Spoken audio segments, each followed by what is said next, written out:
Welcome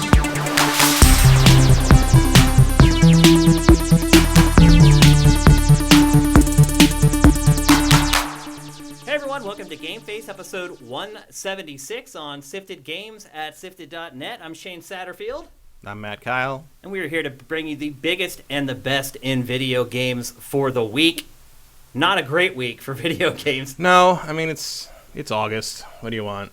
Yeah. But Fire Emblem's still going, so. And going. Going. Fire Emblem will take care of you till, frankly, till Astral Chain comes out. I mean, there's not really a whole lot happening right now. Yeah, it's pretty dead right now. But I think we do have a really good show for you guys somehow. We've eked out enough topics. I think that's the first time I've ever remembered that game's name. What, Astral Chain? Astral Chain. You finally got it after all this time. Is it? It's Astral Chain, Yeah, right? That's it. I always want to call it Abyssal Chain. Just remember that the primary weapon in the game is that sword that will turn into a chain, and then you can use it to lasso enemies and. Yeah, well, I know the chain. It's the A word. The astral part. Anyway, here we are on Tuesday at 1 p.m. Pacific, 4 p.m. Eastern. It's going to be our permanent time going forward. I think this is 3 weeks in a row. Finally, we've got it at the same day and time. No, just 2 weeks. 2 weeks. Because the first time was Thursday. Right. And then we did Tuesday. And then we did a show 4 days later. And now we're doing Tuesday. Yeah, this is the first show we've had a whole week to prepare for. Yeah. And we still Not that it mattered. And we still had to redo the open again. Yeah, for those of you who are watching the archive, we actually started this show once. We had mic problems, and then we had to start it all over again. So this is the second go-around. We do have a great show for you guys today. Thank you guys for all your great questions for Pactor Factor. I think this round was some of the best questions that we've had in a really long time. I talked on our show this past weekend, Today's High Score, which is our call-in show, which went great, by the way. All of you guys should become a part of that show. It's every Saturday at 2 p.m. Pacific. I was really impressed with how many calls we got in the first week. Check it out. It's a lot of fun. But anyway, it's tough getting shows together during these time periods. Mm-hmm. you gotta work for it. But luckily, some things happen. We're going to talk about EVO today. We're going to talk about some things that have been happening culturally around games that we're not all that excited to talk about, but I feel like we need to. We got some good stuff. But before we do that, let's hear a word from our sponsor. Feeling the urge to get away from it all, permanently or for months at a time? Immerse yourself in the best Montana has to offer on 320 acres of remote, heavily forested property. Gaze at your own private lake from the deck of the log cabin. Truly off the grid, soak in a custom wood fire-heated hot tub surrounded by wilderness and wildlife. Visit www.lostlakemontana.com for more detailed information and images. You can also contact Doug DeShazer today at deshazermt@gmail.com or 406-291-1643. That's deshazermt@gmail.com or 406-291-1643.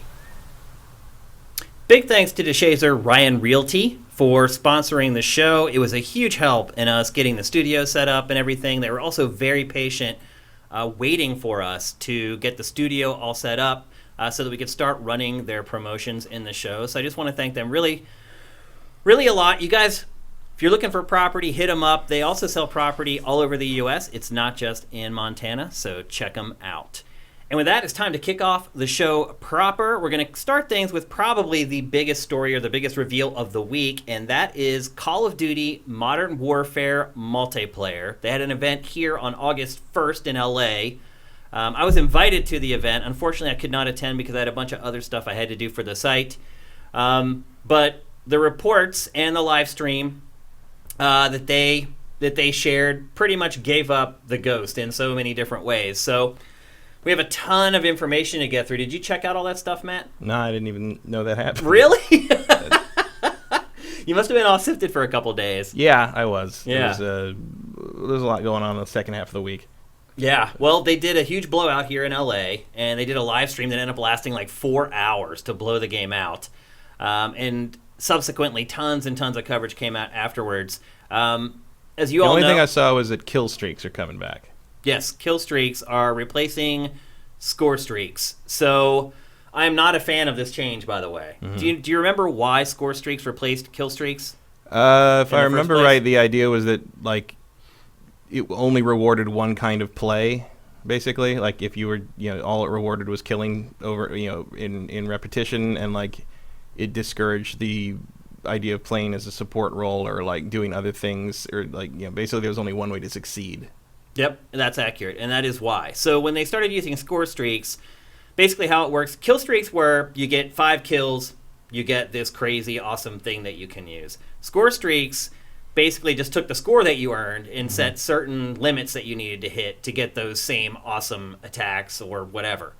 And that allowed people who did things like support operatives and things like that to actually get points. For instance, like you would get points just for taking out score streaks. So if I have a rocket launcher and I shoot down a drone, I would get points for that would build into my score streak and allow me to get score streaks. Now, kills only. So you wonder the people who, in all honesty, over the last like 8 years have learned that they're rewarded for doing things more than just killing, how they're going to react to this. Because there's a whole lot of people out there who play Call of Duty who are never going to get a kill streak.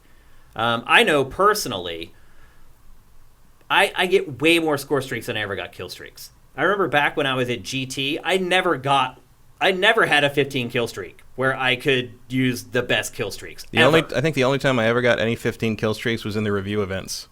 Oh, really? When you were playing against journalists, you weren't very good. Yeah. Oh, yeah. Which is handy because you needed that footage to run for... Oh, yeah, I got tons of good footage doing that. I mean, if you want to feel good about yourself, play at a review event.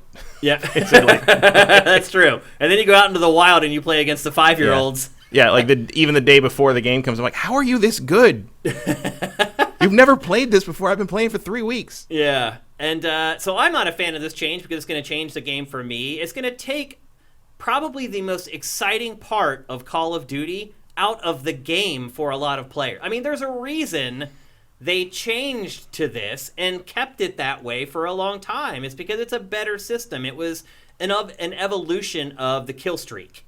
And now we're going back to, I hate to use this phrase, but ground zero. And we're going back to the way it was when everything first started. So I'm not a huge fan of that change at all, in all honesty. And I think once people get their hands on the game, the vast majority of people aren't going to be fans of it either, because we're not all quick-scoping sniper murderers. Like, I don't know. It seemed to me that it made the game more interesting and fun to a wider group of people, score streaks. So we're going back to the old way where a select few of elite players actually get to use the streaks.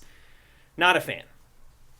Well, it seems like it is kind of going back to basics a little bit here. Yeah, I mean... They're taking the number out of the title and everything. The traversal stuff is the same as it's been for the last couple entries. It's boots on the ground. You still have a slide, but... There wasn't a lot of wall running in the European front. Nope, definitely not. So and I'm okay with that. Like, I liked the traversal stuff in Infinite Warfare. It was probably my favorite Call of Duty multiplayer to play because you had jetpacks and you could actually go vertical. They haven't done that for a while now. I've kind of gotten used to it at this point, so that's not a big deal. But one thing I do like about what they're changing for Modern Warfare is they're making the maps far more interactive. So maps right now are pretty much just, we built this, you can't really interact with it in any way. Your best case scenario is there are places in the maps where you can hit a switch and it will open and close like a sliding door or something. That's pretty much as far as it goes. The new game is... First of all, it has tons of doors, which changes everything. Most of the doorways in recent Call of Duties are just open doorways. If there's a door on the hinge, it's open permanently. Well, there are doors that you open and shut in this game, which changes everything as far as strategy is concerned. It keeps people from being able to see in. It keeps you from being able to see out as well, but you can also create ambushes inside buildings. Everyone can open the door and come running out. It really changes a lot. And then...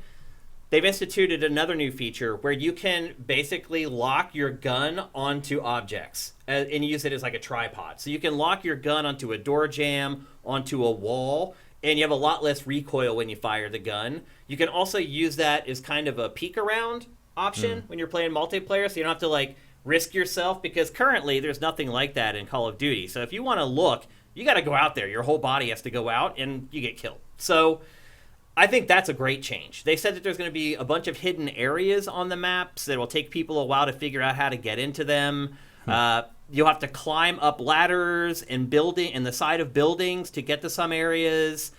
So they said they want the maps to be something that people explore and try to find new stuff. And I think that's a great idea. The maps have felt pretty much dead in Call of Duty for a really long time. So I'm behind that change. I think that's a great idea. There's going to be another Battle Royale mode. They didn't talk much about that though at the multiplayer event. They just kind of mentioned it offhand, but there is one coming. There were rumors that was going to be like 200 people. Well, you segue nicely into what I was going to say next, which is that the whole theme kind of is more people. They showed 32 on 32 matches at the event. They played 10 on 10 team deathmatch. Usually it's 6 on 6 in Call of Duty. They said that they didn't give any hard numbers, but they said basically the sky is the limit with player counts. But they also went backwards a little bit too. So one of the modes that they showed and kind of featured at the event was 2-on-2 gunfight. And gunfight is nothing new. It's a mode that's been in Call of Duty. It's also a mode that's been in a lot of other games. Basically, it's a mode where they tell you what guns you get, and it's randomized. But everyone starts with the same. So everyone starts with like a pistol or whatever, and then if you get a kill with that pistol or you die, then next time you get like an SMG, and then it keeps graduating up until you have more and more weapons. But when it's just 2-on-2, you probably don't need much more than a pistol anyway. But it does randomize the weapons, and that seemed to be the mode coming out of that event that the journalists were most excited about. I didn't get to play it. Is that the mode that Gears 5 stole? Yeah. I mean, every game's pretty much stolen it at this point, where it's just like, you don't know what gun you're getting. Oh, I got a shotgun. Now I need to go up close and kill people. It's a cool idea. It's never really stuck with me over the long term because I felt like just sometimes you just got screwed. And also, if you fall behind, in the way some of those modes are done, if you fall behind the other players, it's a self-defeating cycle because you're already behind and the other guys who are ahead of you have better weapons. So you have no chance of bringing yourself up, picking yourself up by your bootstraps and doing better as it goes. So there's pros and cons, I guess, to that type of game design for shooters. The other big thing, cross-play across everything. Xbox, PS4, PC. Infinity Ward said that they did some testing and that they found that the controller players were beating the PC players. Do you believe that? I mean, I don't know why they'd lie about it. Yeah, I mean, they said they brought in pros, a pro that plays on PC, a pro that plays on a console controller, and the pro on the controller was winning every round. So, anecdotally, they seem to think that it's going to be balanced. They said it's a big priority for them that they get it balanced. Hey, Andres, you can run B-roll anytime, bro. Well, I didn't know if you had B-roll. No, yeah, there's tons of B-roll in there. But there you go. So there's pros and cons to those types of modes, basically, is what I'm saying. But they've never really stuck with me over the long haul. There's no season pass. I think we talked about that already when we talked about the game for the first time, which is a big deal. But there is kind of a Sony exclusivity thing going on. There's an open beta coming in October for everybody, but it starts on September 22nd or something for PS4. So there's still some kind of marketing deal going on there. But no season pass is good. No one's going to complain. Who cares who gets the beta early, as long as you don't have to pay for content going forward. Loadouts are predetermined, so there's no pick 10 system. Again, one of those things where they're going backwards instead of going forwards. That was kind of the way the old Call of Duty games were. The pick 10, again, was this system that was evolved over years and years. So I don't understand. I mean, I get this, this whole retro, everything old is new again thing going on right now with all these remasters and reworks and things like that. But that's not what I wanted from this. They already remade Call of Duty 4 Modern Warfare. We have that already. I wanted a new Call of Duty, and it just seems weird to take something that took a lot of work and evolution to get to and just replace it with something that people had overwhelmingly decided was inferior. I don't get it. I like the pick 10 system. I like being able to choose exactly how I want to spend my points. Maybe I don't want 6 attachments on my gun. Maybe I want a third weapon. Maybe I want to have 3 or 4 perks instead of having the silencer on the end of my rifle. It just takes away the flexibility from the game. I have no idea why they're doing this stuff. I think they're doing it to streamline it under the idea that you're lowering the barrier of entry if you make it simpler. Do they need to lower the barrier of entry to Call of Duty? They seem to think so. I mean, I don't know. I don't know what metrics they're looking at, but there certainly seems to be a push to, bring it back to more of what it was when it really blew up the first time.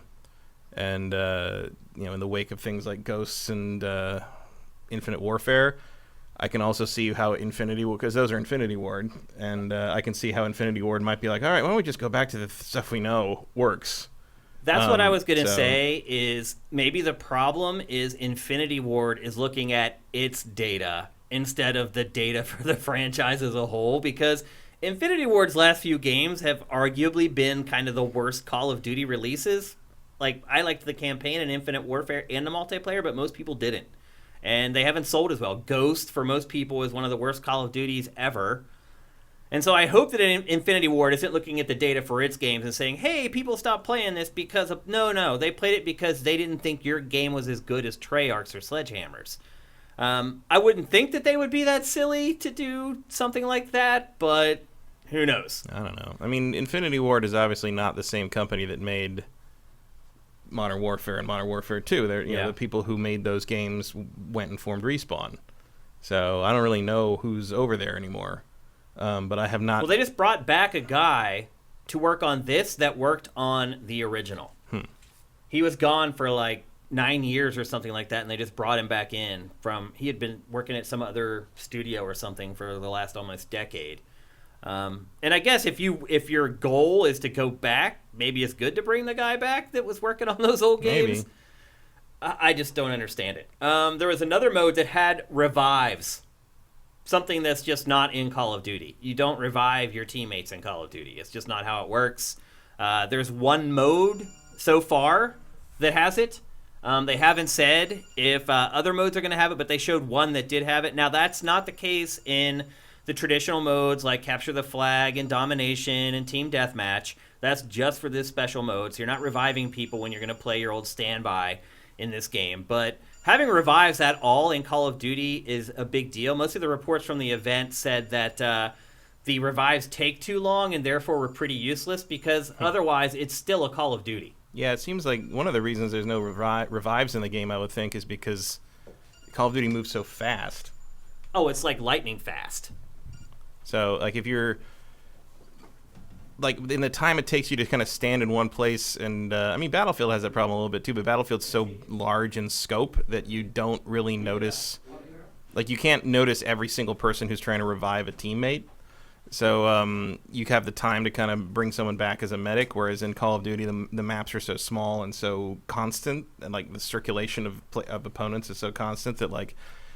I wouldn't want to stop and try to help somebody, frankly. That's what they were saying. They're like, it's just constant barrage of bullets, like trying to revive someone in the game because, again, the maps are smaller to encourage confrontation. Although if they're going for like size and player count this time, maybe that's kind of part of the shift, because the player counts sound Battlefield sized at this point. So presumably the maps are bigger too. I don't know. Like, it didn't sound like it. It doesn't look like it in this footage. No, and they said, and most of the reports from the event said that the maps were scaled based upon the mode. Like the 2-on-2 gunfight mode, they said the maps were really small. And I'm guessing if they do get to a point where there's 100 players in each match, there's no way you can do that on a traditional Call of Duty map. They're going to have to build bigger ones. But if they're building a Battle Royale mode, they're going to have that tech anyway. So you figure if you can do a Battle Royale mode where you have 100-plus players on one gigantic map, you can absolutely do Team Deathmatch with 64 players on a pretty big map. At least you'd think anyway.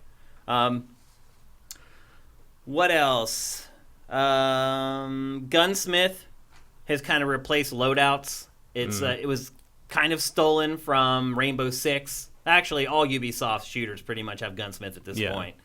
I think Breakout also has Gunsmith. Yeah, I mean, so did Wildlands. Right. Wildlands was just like... It was insane. You could customize anything on the guns in that. Yeah. And so that's coming to Call of Duty. And again, that's kind of a replacement or a supplement to the lack of a Pick 10 system. They said you could have up to 5 or 6 attachments on each gun, but each gun actually has like 50 or 60 attachments possible, which is crazy.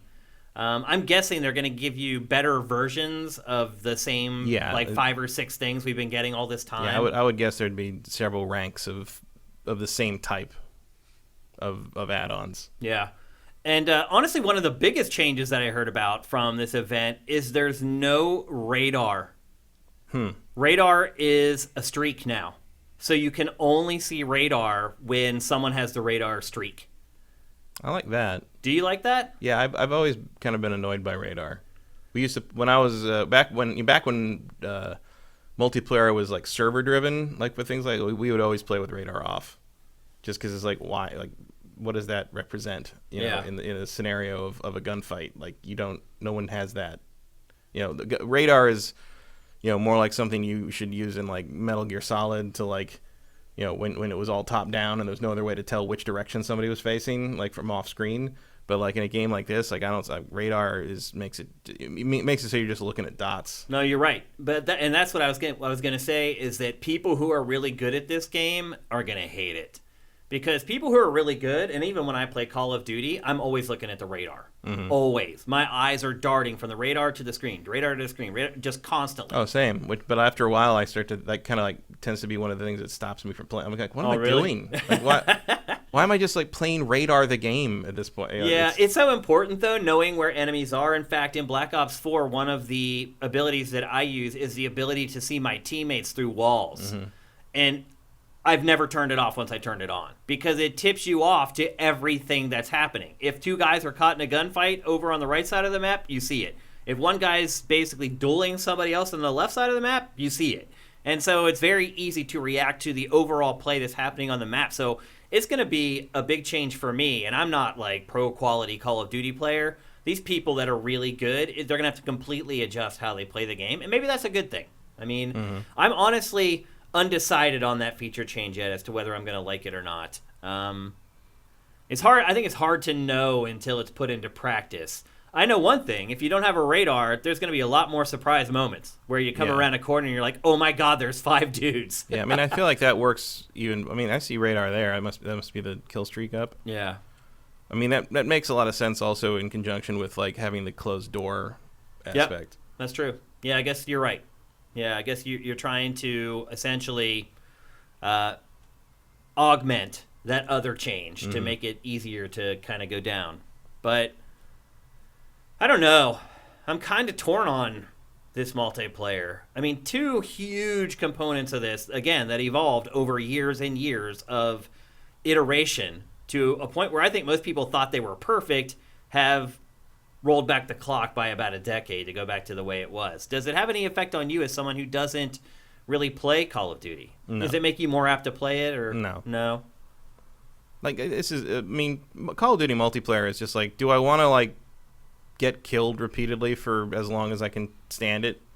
That's it. Yeah, that's all it is. Like, I have been out of the loop for a decade, and you know, I don't care about like being competitive in these games, and it's just, you know, everybody is just way better than I am, and I'm just not, you know, at most it's just like to sort of look and see what it is. This might be a leveling of the playing field, though. Sort of. Maybe that is the idea. Maybe I think that's what they're after, but like I don't know if it's gonna work. Yeah. You know, like, because you have to get people to try it first, right? Yeah. And I guess that's what the beta's for, but I don't know. I just feel like I've done it. Yeah. You know, like, no matter what you change, I feel like I've done it. Well, this is like Madden, and we're going to talk again about Madden here in a little bit, but it's kind of like Madden where it's got to the point where it's added so much stuff that it just recycles stuff now and calls it new features. Mm-hmm. And I feel like if you're a fan, you're kind of like stuck in this position where you're like waiting for news on this year's version, kind of going like, well, I hope it has the things I like, and not the things I don't like. Right. So, and you're never going to please everybody. Especially because you got 3 different teams that probably all have different ideas about what the game should be. Yeah. And I would say, you know, Treyarch's vision of this series is probably the dominant one, but clearly there's some wiggle room here and there. Music coming Do you hear music? Yeah, I hear music too. I don't know where it's coming from. It's weird. Huh. But anyway, as a big Call of Duty player, I am not particularly excited for this game. I will try the beta, obviously, and give it a go. And I have an open mind. I'm willing to give it a chance. It could be better. Who knows? I mean, I'll play. I might play the single player, depending on what people say. It's just Call of Duty's not been a priority for me since Infinity Ward became Respawn. Yeah. After which point, Respawn became the priority. Yeah, that's true. And they're definitely making better shooters. Yeah. And I'm hoping they're going to make a better Star Wars game. Oh, yeah. Good point. We haven't seen anything from that since for a while now. I think you'll see some stuff soon at D23. We kind of need to. I mean, that's it's not too far away now. No, that's their next stop. I mean, look, I already bought it, so doesn't matter. That's the only thing I pre-ordered for the fall. Is that already. true? The only thing. You didn't pre-order Pokemon. Not yet. Surprised. One of the reasons I pre-ordered Fallen Jedi was because there was like a 10% off deal for if you had Battlefront 2, and you click through on Battlefront 2 to the store, and you got like 10% off the pre-order. So I'm like, yeah, I'll take that. Sure. Yeah. Like that's a good consolation prize for having bought Battlefront 2. A weird one, but yeah, that was fine. But yeah, everything else, like, I mean, if you give me 10% off Pokemon, I'll buy that too. Yeah. But Pokemon, I will probably have to put. I know, you know what? I did pre-order Pokemon. You're right. I put in a pre-order for that the Amazon 2-pack thing. If somebody asked me when what's they put the it up one at game E3. Matt pre-order for the fall, well, no, I would have said Star Wars first still. But Right. then I would have said Pokemon. But Pokemon, I put up because I like to get Amazon for the last few games has done like a 2-pack thing, either in like Steelbook or like whatever, and they sell out because they're Nintendo things. So yeah. I get those early. I forgot about that. Yeah. But I remember Fallen Jedi because it's in my install list on my Xbox when I scroll through it. It's like just sitting there. It's like pre-order. Also, the Outer Wilds still says pre-order, even though it came out like in June. That's weird. It still says pre-order. I played it. I've been through it, but it's still the icon on my install list still says pre-order. Interesting. Huh. Maybe because it's early access. I don't know. Could be. All right. So anyway, there you go. That's Call of Duty. That's your one Activision game for the year. It is their only game this year. Yeah. But anyway, that's our preview of Call of Duty Modern Warfare multiplayer. Again, an open beta is coming the end of September for PS4, and then it goes to the other platforms after that. Because there are so many changes, I highly suggest people give the beta a go, because I don't think you're going to know whether you're going to like this stuff until you actually try it. Yeah. So the good news is you're going to have plenty of opportunity to do it before you have to plunk down your cash. All right. Let's move on. Next, we're going to talk about EVO 2019. Just went down this weekend in Las Vegas. I have to admit right out of the gate that this is the first EVO in probably 8 or 9 years where I did not watch a single second of it live. I missed Saturday because I was at Disneyland. Which is a decent trade-off, Yep. but like totally legit excuse. But all the interesting finals were on Saturday. Sunday was a little bit of a bust. Like I've invited people over pretty often for the Sunday Grand Finals, and this year only one person came. Oh, really? And he left after Street Fighter because that's all he cared He's about. like, I'm getting tired and a little sleepy, and I don't think Tekken's gonna wake me up. Yeah. So I'm like, well, can't argue with that. Yeah. But yeah, so the order was a little anticlimactic for me on Sunday because I'm more interested in 2D fighting games. So you had Blaze Blue, which is fun to watch. I don't know a whole lot about Blaze Blue beyond very casual play, but like I always think those anime fighters are weird. I watched it on Friday. I watched a lot of pools. I watched a fair amount of Under Night. Fate, Stay, Rebirth, whatever the hell that thing is. Yeah, I thought that was that was pretty cool. Yeah. Mortal Kombat. I really like watching like the high end Samurai Showdown play because it doesn't look like anything else. Yeah. But that was about it. Like, it's just weird. I mean, I got nothing against Smash Brothers, but I don't like watching it. Like I did watch like half the finals.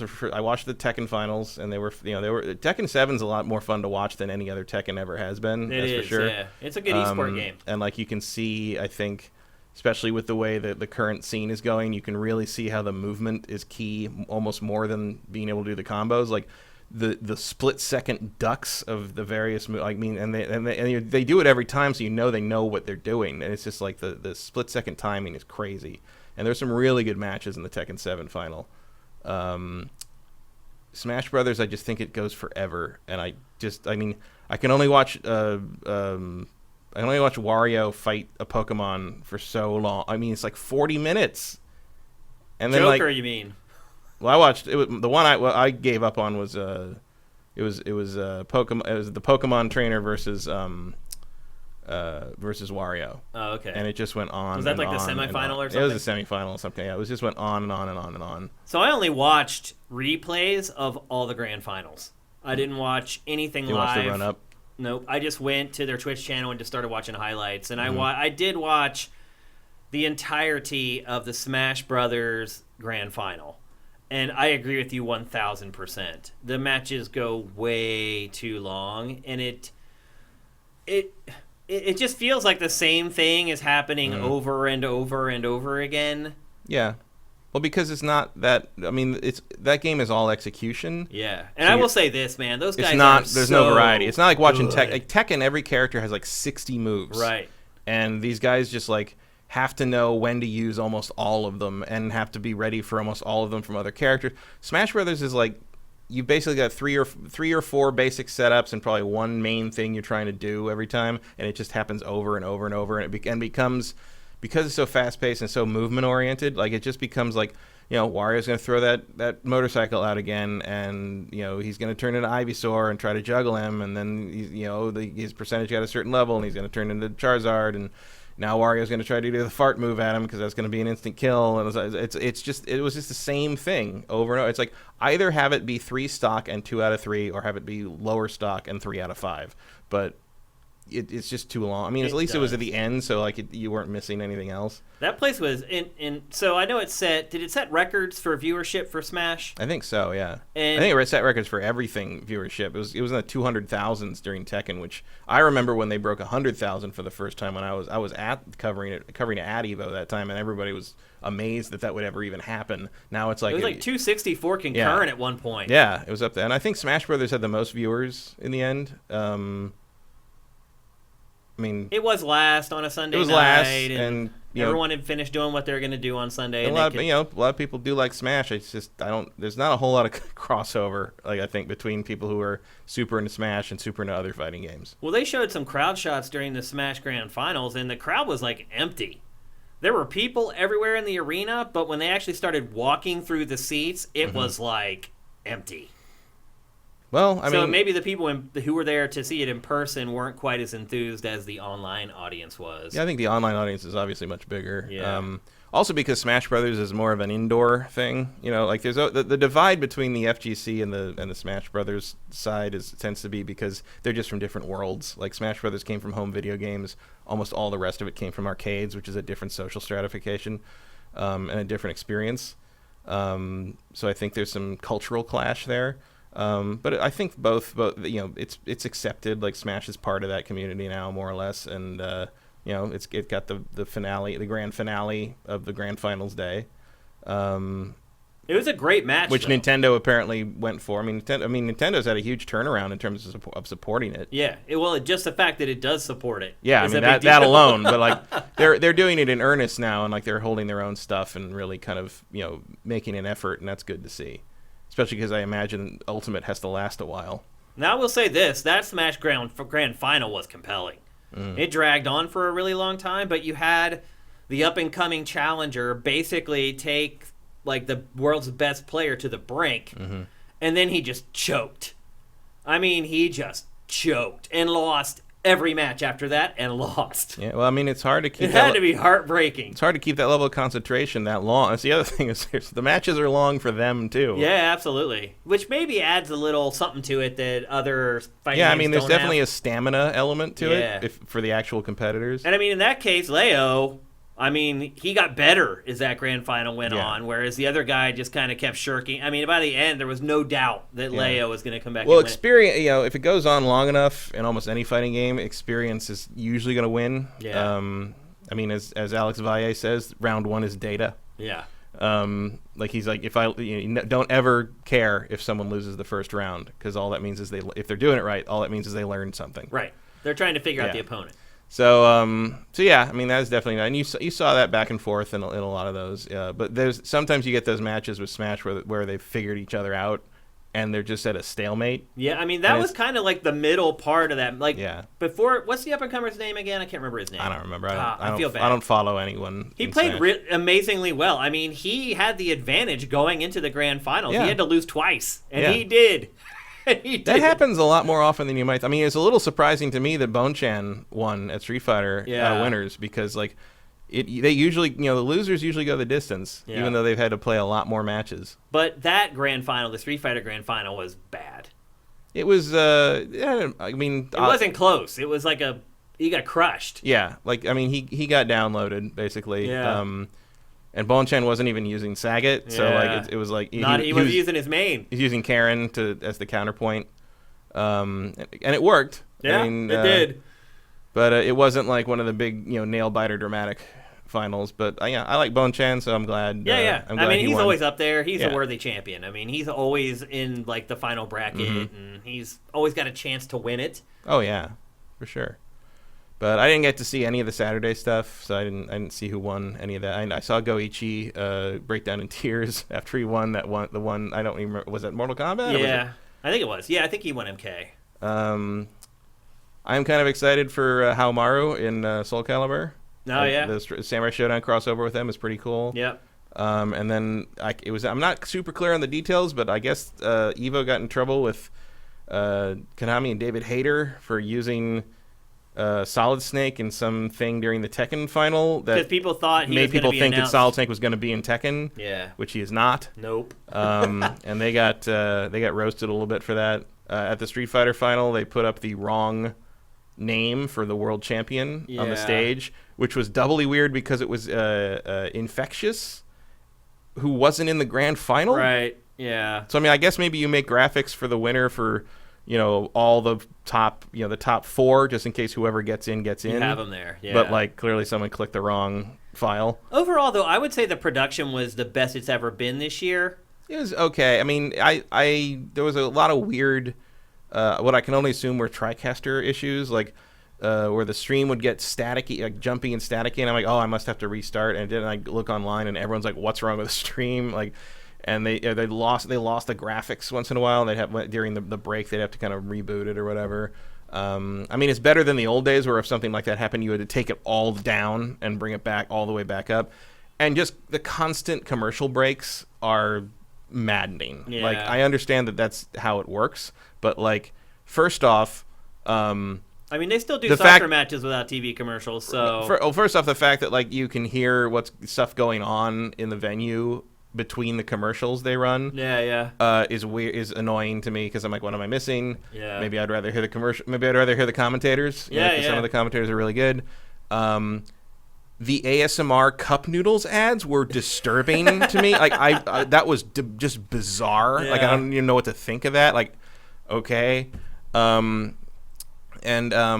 was the other? Oh, like when I first tuned in on Friday morning, I went up because there's like Friday there's like 12 different channels to watch because it's pools for everything. Yeah. Everything's happening. And every single stream except Smash Brothers was on a break.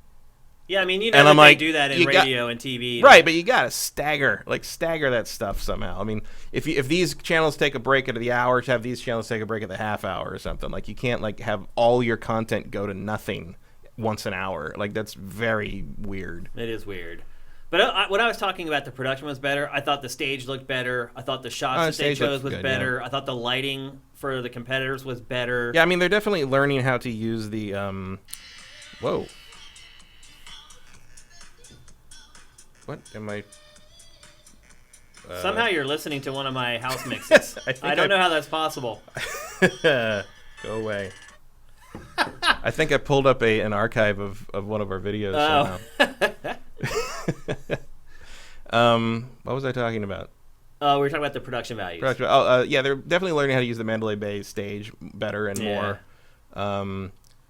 And I think the audio is better. Yep, for sure. You don't have as much overlap between the on-stage announcers and the the stream announcers.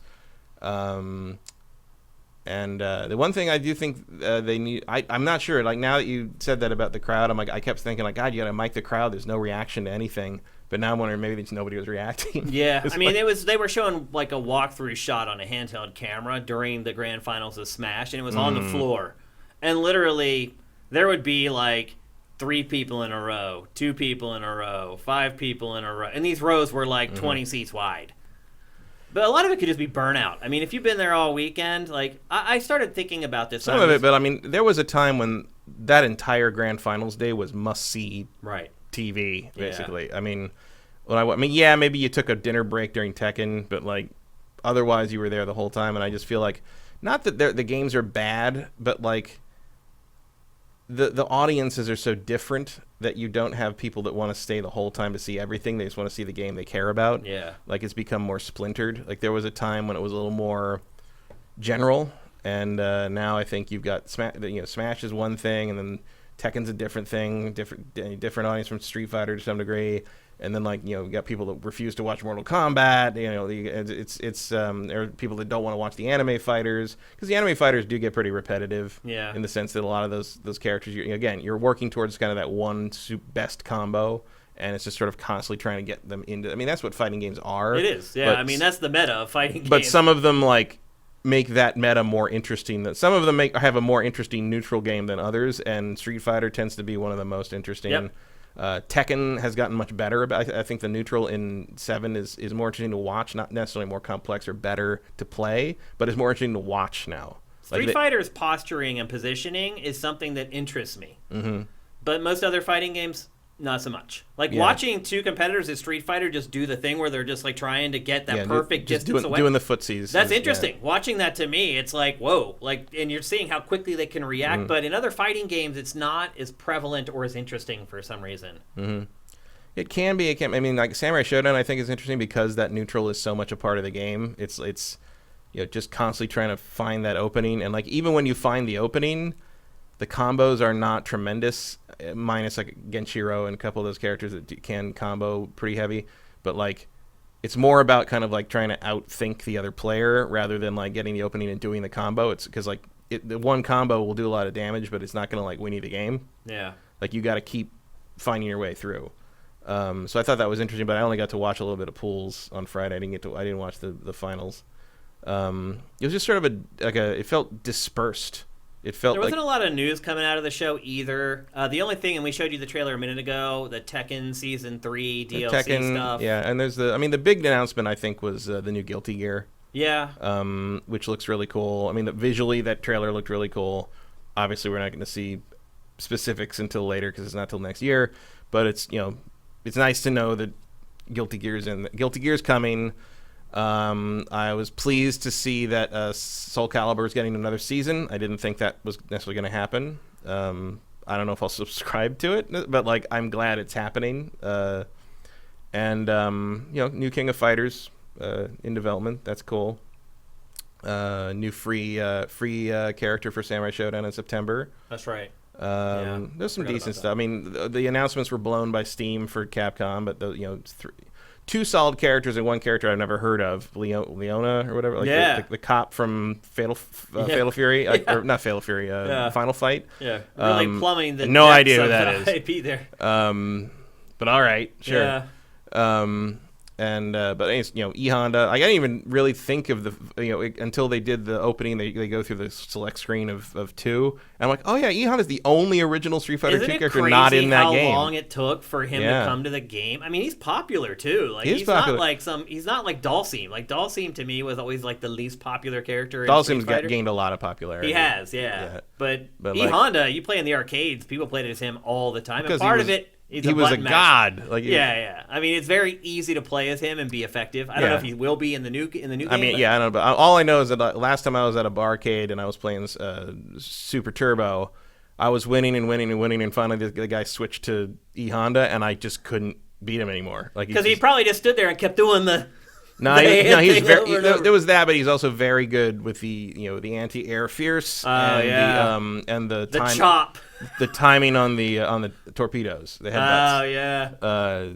Those are the key. Yep. I mean, you can use the torpedoes anti-air if you know what you're doing. If you're good, yeah. It was so that was I tried to beat. I mean, it was free play, so it was like I tried to beat him like 10 times. I'm like, all right, you win. Like, wow. I'm not going to do it. He must have been pretty good then. He was. I mean, clearly he had a pocket Honda, no question. Yeah. Like he was ready with the Honda. So he was experimenting at first with other characters. He was playing around. I think when at a certain point you realize that the person you're playing actually knows what they're doing, and you're like, okay, I don't have to hold back on this guy. Right. And he didn't, and he won.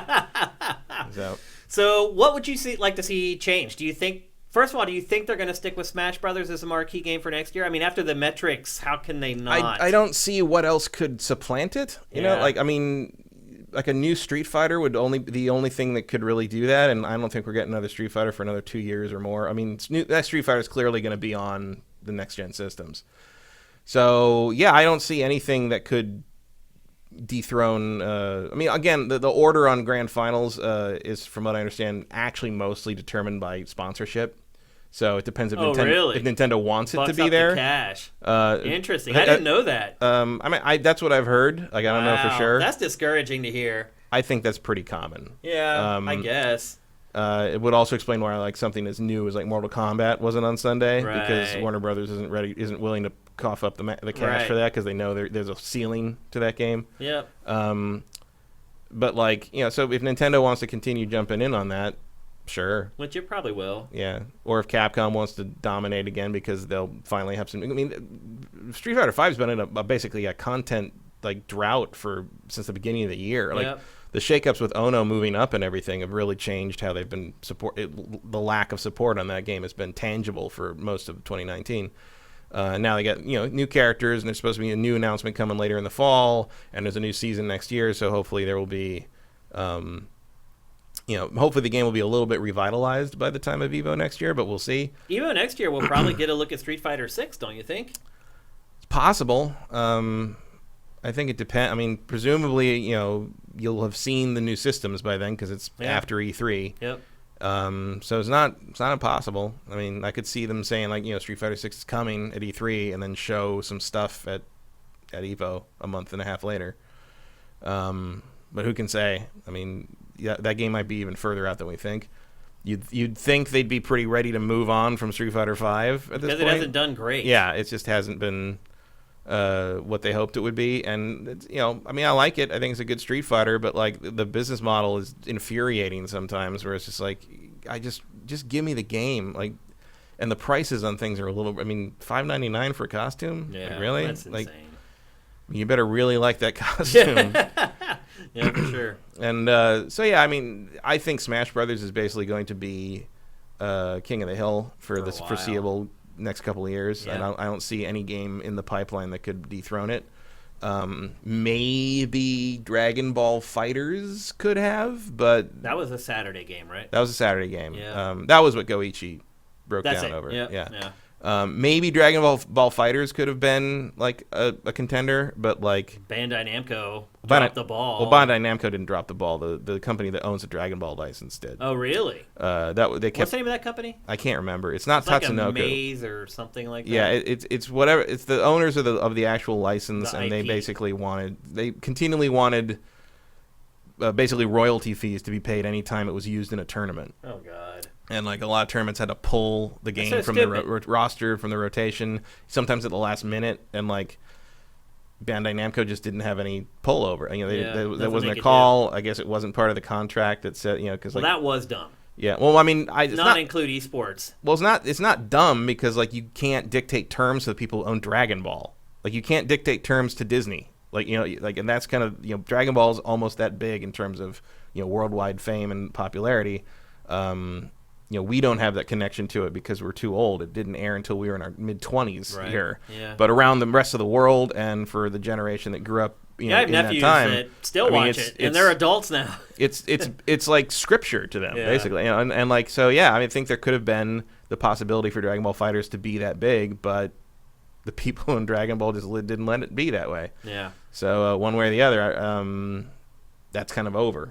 I mean, the good news is Smash was the marquee game, and the grand finals were amazing. I mean, it was an amazing match that went back and forth, and both the players just blew my mind with their skill. Even the runner-up, I was just like, damn. Like, it's just crazy how they can anticipate every move at, like, a tenth of a second. Like, it was just crazy. You'd watch, like, he played as Pokemon trainer, and the Pokemon can change. I think there's, 3 that you can change to? Yeah, it's Squirtle, Ivysaur, and Charizard. And it was just crazy. That was Tweak, I believe. Tweak, that's it. And it was crazy watching Tweak switch through those forms on the fly, which was one thing. Just how good he was switching and then immediately taking control with that new character. But then watching Leo just, like, jump over him and then see him transform underneath him and then unleash an attack, like a vine attack, and know exactly where that attack is going to be, and him darting just over the top. It was just... I mean, if you slowed it down and just watched it frame by frame, it is mind-blowing what those guys do.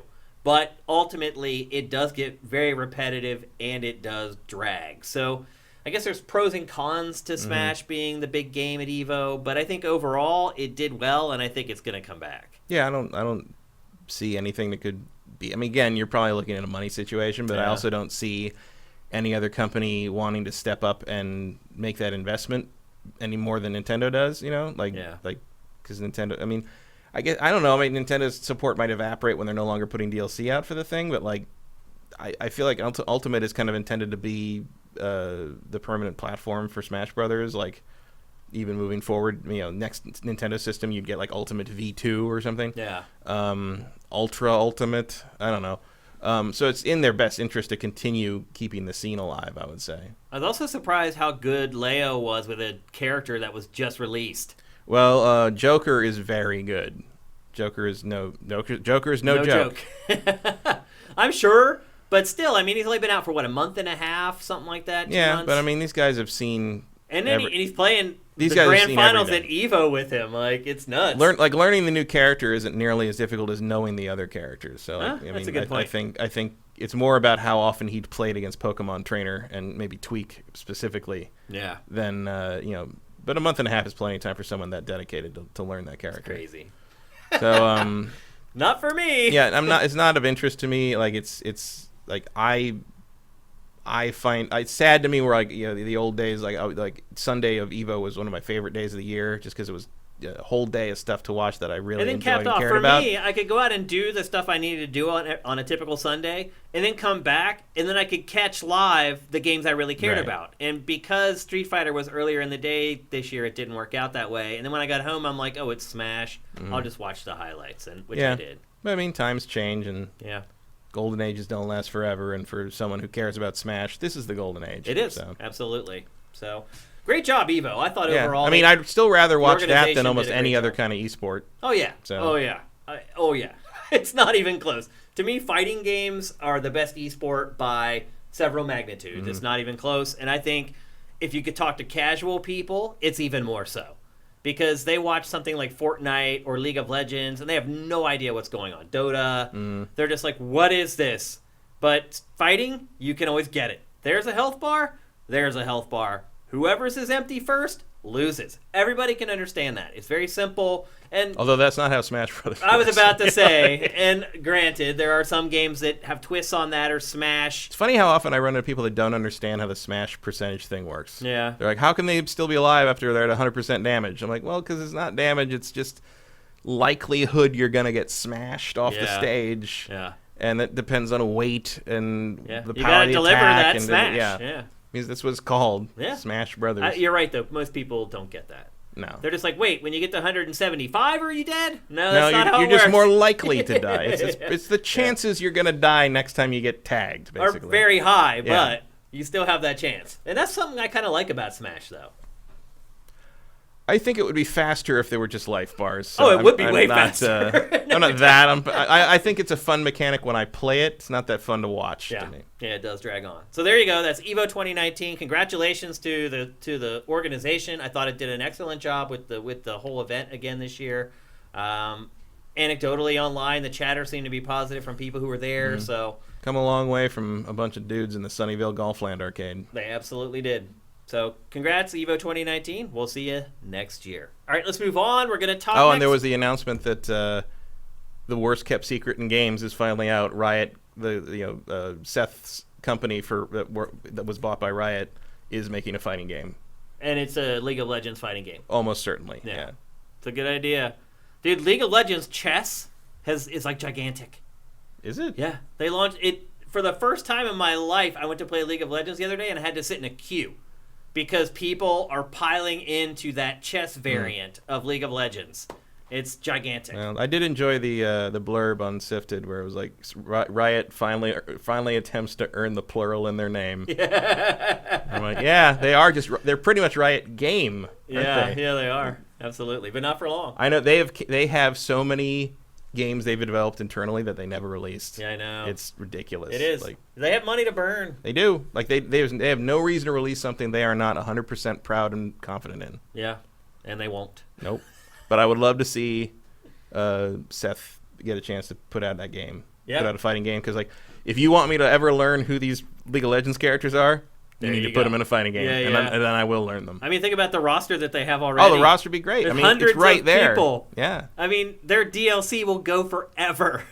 And they're that's if just existing characters, existing champs. Like, and skins for days. And I mean, yeah. they already have skin. Like, every champ has, like, 10 skins already. Like, I mean, it's all right there. I mean, and, like, that's, like, I mean, it'll be cool to have, like, fighting game specific skins, but, like, you have endless, you don't even need to think about it. You're just like, oh, just do these. They're already there. The people will still want their, they'll want their LOL skill skins in the fighting game. Oh, yeah. And, like, it's like, yeah.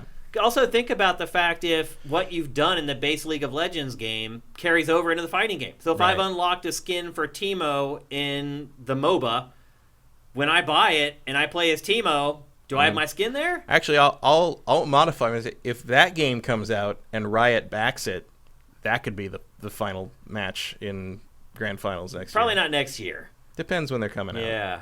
But it's going to be gigantic. It's going to make huge waves. With how much money matters in terms of the lineup, and because Seth is such an integral part of the community, I would imagine that Riot would back that, and he would, have the clout to because they can pay for it to be first if they want to. Yeah. Absolutely. Yeah. So keep an eye on that one. I mean, I hate to say it, but can you imagine that, like, 2 years from now, like the big, like, events of EVO might be Smash Brothers and the League of Legends fighting game. Yeah. I mean, I hate to say it, but League of Legends fighting game could become the biggest fighting game in the world overnight. Could become a hell of a gateway drug. Yeah, for sure. Get even, like, 10% of the people that play League of Legends to play that fighting game. It's biggest ever. Yeah. Yeah. It's pretty boggles the mind, really. We'll see, though. They still have to deliver a decent game. They do. I mean, but they'd have Seth there. Seth is. I have no doubts about Seth. Yeah. All right. Seth will give us something worth playing if Riot lets us play it. Yeah. All right, so let's move on for real this time. We're going to talk about Madden again. We did talk about it last week, but I mostly talked about the new campaign mode, which I am not a fan of. But over the last few days, I have been playing a good bit of Madden. I dove into Madden Ultimate Team. For those of you who don't know, this is Madden's most popular mode. It's the mode that is used for esports. And it's basically just fantasy football, the football video game. When you start out... When I started out, I didn't get like the collector's edition, but EA did send me like a special edition that gave me a little bit more free stuff when I first started. So when I started Ultimate Team, I had 9 packs of cards to open right away. And I wanted to play Ultimate Team because, one, it's the mode that they play the most. It's the mode that's in esports, but it's also the mode that dredges up the most controversy. And I had not really checked it out since like the second or third year they launched it because they weren't changing it much. And I was like, I get it. I understand how this works. I don't need to go back and look at it. But I wanted to this year because there's so much controversy over loot boxes and how EA is handling things like that. I wanted to play it so I had a refreshed frame of reference for it. And what I would say about Ultimate Team is EA is really smart. So... when you first start playing Ultimate Team, it is just a deluge of free stuff. So at first when you boot it up, there's all these coins that you can get that you use to like train your players, but you also get 9 packs of cards. You go through those 9 packs of cards and you go back to the menu and miraculously there's like 3 more packs there. It's just literally the first probably 40 minutes I played Ultimate Team, it was just opening card packs. And then you start playing challenges. And I had kind of forgotten this because I hadn't played the mode for a long time. The challenges are so stupid.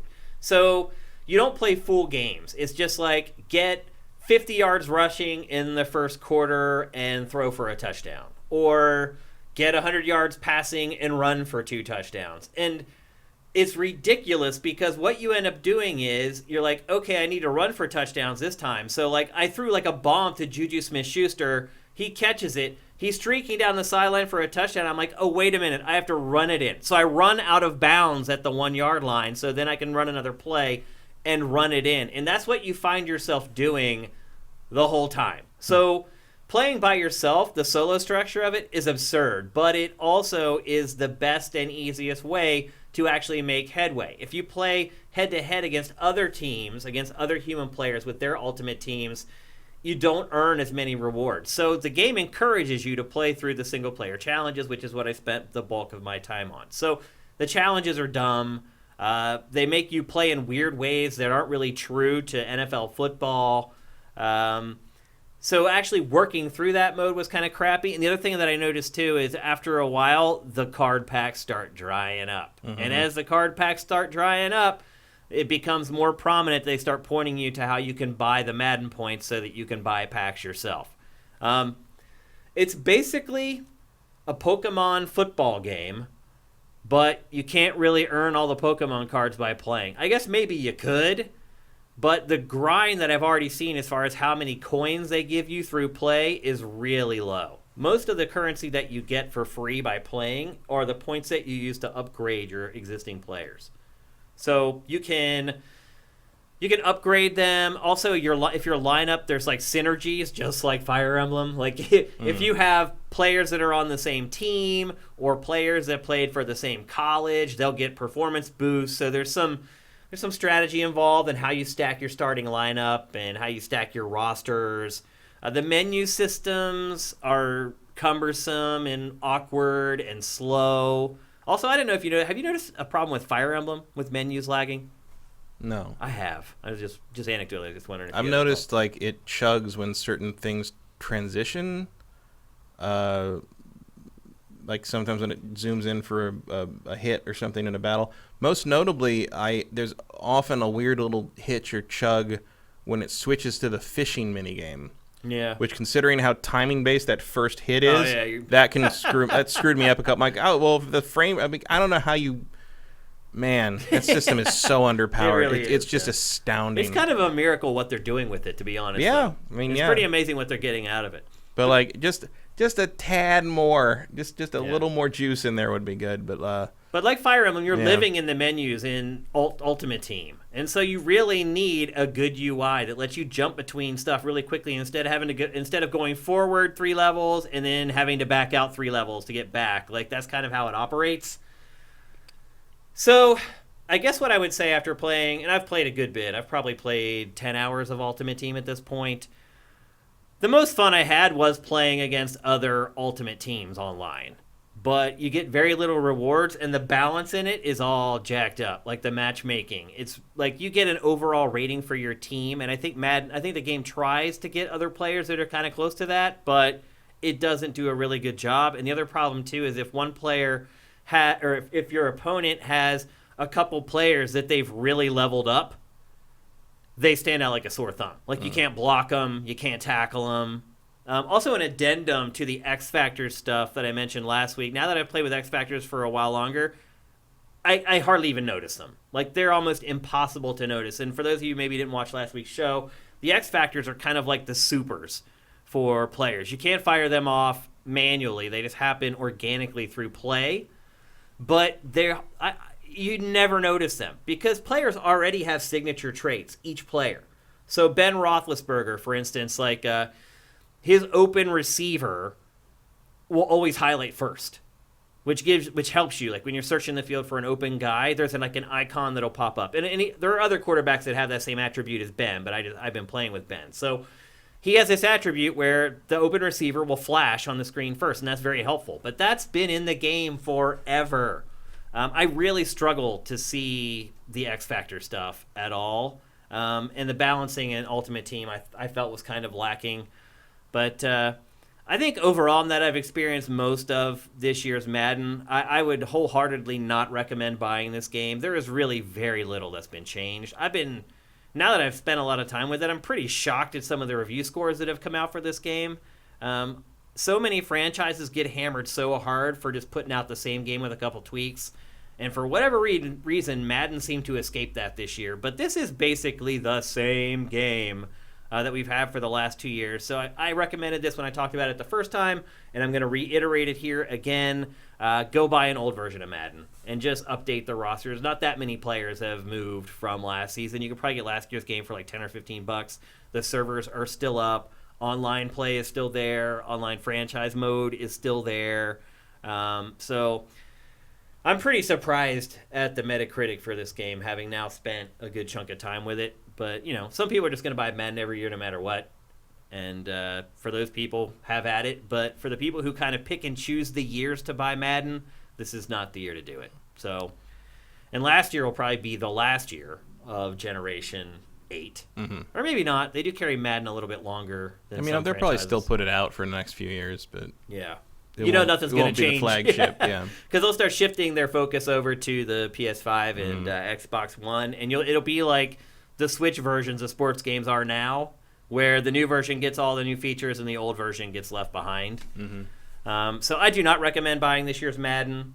If you haven't bought it for 8 years, it is the best, kind of most refined version of that game you played like at the beginning of this generation. But there still aren't any groundbreaking features that really stand out or make the game different than it's been in the last several iterations. So there you go. I promise the last time we're going to talk about Madden NFL 20 on GameFace. Because I know there's so many sports fans that watch the show. But it is pretty much, well, I guess FIFA is hands down the biggest sports game in the world. yeah. I wonder if FIFA outsells Madden in the U.S. I don't know. It wouldn't surprise me at this point. Yeah, but I think it's probably close. Whereas in Europe, like they probably sell like 10,000 copies of Madden a year or something They like even that. put it out there? I think they do. I think they do still. Yeah. Figure it'd be like how they don't release the cricket games here. Yeah. Well, I think NFL. Well, actually, no. Cricket's gigantic. Cricket's huge. It is. It's like the second biggest sport in the Yeah. world, behind soccer. Yeah. Yeah. I was in back in '98. I was in England during the cricket World Finals between England and I think it was Sri Lanka, and you could not get away. It was everywhere. It was every bar we went to, every restaurant we went to. Everyone was watching it. I've tried to watch it. And after a while, I can't understand it. we spent an entire evening in a bar in Stratford upon Avon, Shakespeare's birthplace. Yeah. We spent a whole night because we slept because of jet lag and we missed the play we had tickets to. So we were like, let's just go to the pub. So we went to the pub. And it was like a locals place. We didn't realize, and like they're like, what are the Yanks doing here? But they ended up being like really nice to us, and like they were watching the cricket match, and like a couple guys like tried to explain it to us, and like They tried to teach you. yeah, pretty much. And like after like by like the end of like 3 days, like I understood what was happening, but like I've lost that knowledge since. Like But I got it. After a while there, I understood cricket. I understood why it was interesting. But now and you've it was. forgotten. It was like it was super high. It was the World Championships. It was super high level play, and everywhere you went was excited about it. So I got excited about it because it was just like a new thing. Ian McGar says in chat that he checked, and even in the States, FIFA dominated Madden. I feel like like I said, it doesn't surprise me. Like soccer's gotten so much bigger. It has. I mean, the MLS is like thriving. Yeah, and also like expanding. demographics change, and you've got huge Latino populations that like care about football more than football. You also have the hate campaigns against tackle football right now. Right, Like, yeah. Everyone telling parents not to put their kids And in I mean, it. when I was growing up, I was more interested in soccer video games because I played soccer. Right. I didn't play Yeah, football. it makes I a played, difference. I played Absolutely. soccer, so I understood it better, and it was more like something I could identify with. Yeah, and football is just getting murdered right now as far as youth sports is concerned. Like, no one's playing it. Like, all these little Pee Wee and Pop Warner leagues are folding. Parents just don't want their kids getting concussions. I can't say I blame them. Hard to blame them. Yeah, I don't know. I played football all the way through high school, and it taught me a lot about life. I feel like sports will do that in general. They though. do, but football in particular, because it's such a physical sport where you're experiencing physical pain every 35 seconds. You have to learn to fight through pain to accomplish your goal with a team. That's definitely something I want my 10-year-old to learn. It taught me a lot, though. I mean, it made me tough, and not just physically and able to take abuse or punishment. It made me mentally tough. And I have tons of nieces and nephews. I have one nephew that's playing football. Back when I played football, everybody I knew played football, and all my relatives played football.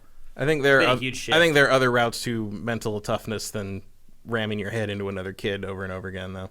There's got to be ways that don't lead to CTE. I mean, there probably are. Have them lift weights or something. That hurts. Yeah, it does hurt.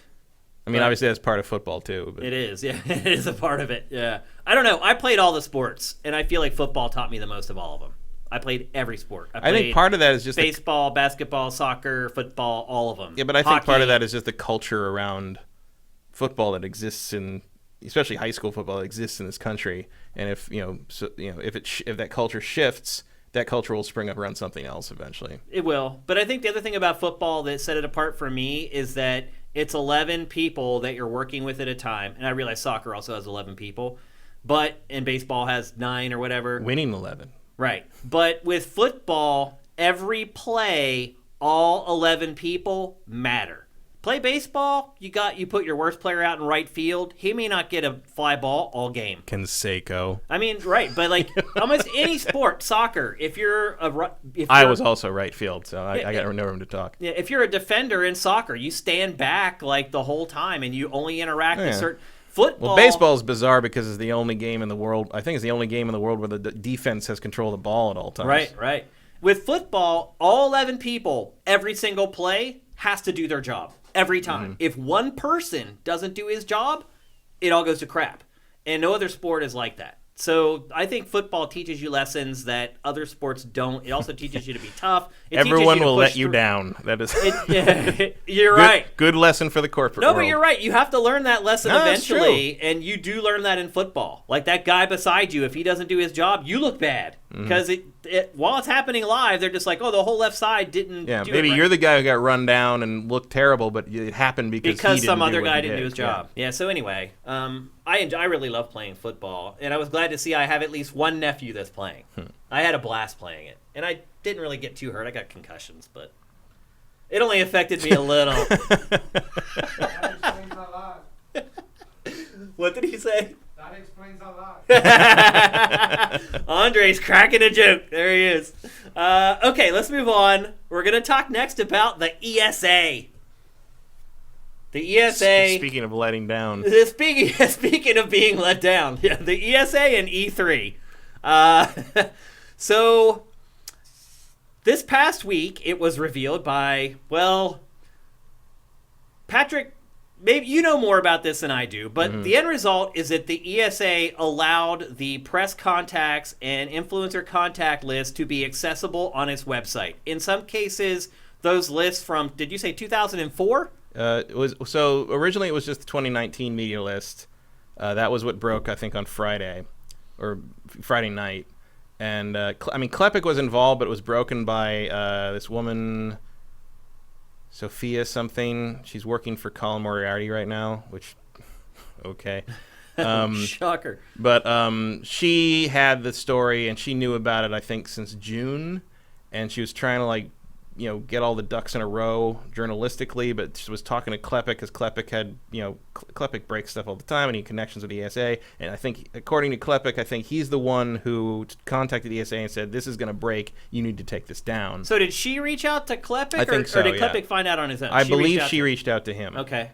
And this is going off what Klepek had said about this. So it's kind of his version of events, I guess. It's hearsay. And he's contacted them, and they said, okay, we'll take it down because the story's coming. And then they didn't do it right, and the cash was still available. And he said to her, well, you need to wait on the story because they didn't do it right, so they need time to completely scrub it so no one can access it anymore. And she said, well, I don't want to get scooped, and she went with it anyway. So she ran it because she was afraid someone else would run the story. Right, because at that point, a bunch of other people knew. How do you feel about that? I think it's irresponsible and pathetic. That it's not considering the level of threat that some of these people have been exposed to, and a lot of them have finally moved on or changed their address, and now this has been exposed again. It's very irresponsible. It's not how journalism works. It sucks if you get scooped because you're doing the right thing, but you still got to do the right thing. So I'm not very impressed by that. Is she is she the bad guy in this scenario? Because no, the ESA is the one that did the stupid thing. It's not even really a leak because they did it intentionally. Like the ESA thought it was there as a resource for people to contact media, exhibitors to contact the press, and it's just like. No. I mean, they have our home addresses. Right. Now. I mean, it's just floating out there. There's no communication difficulty between the media and the industry. I mean, that's the media's job is to make sure that they can contact us, right? And so Then yesterday, it comes out from other reporters that until I think Monday morning, because they couldn't do it, they held it over the weekend because the ESA wasn't going to be at work to fix the problem. The media lists for 2004 and 2006 were also up the whole time for who knows how long. Well, they got my old address too. But it was so it was name, place of work, title, phone number, address, email, etc. I'm pretty sure all mine would not. I've been under major corporations for all those years, so I don't think that would be my. Although I did get a lot more robocalls yesterday, so maybe my phone number's in there. I haven't looked at the list.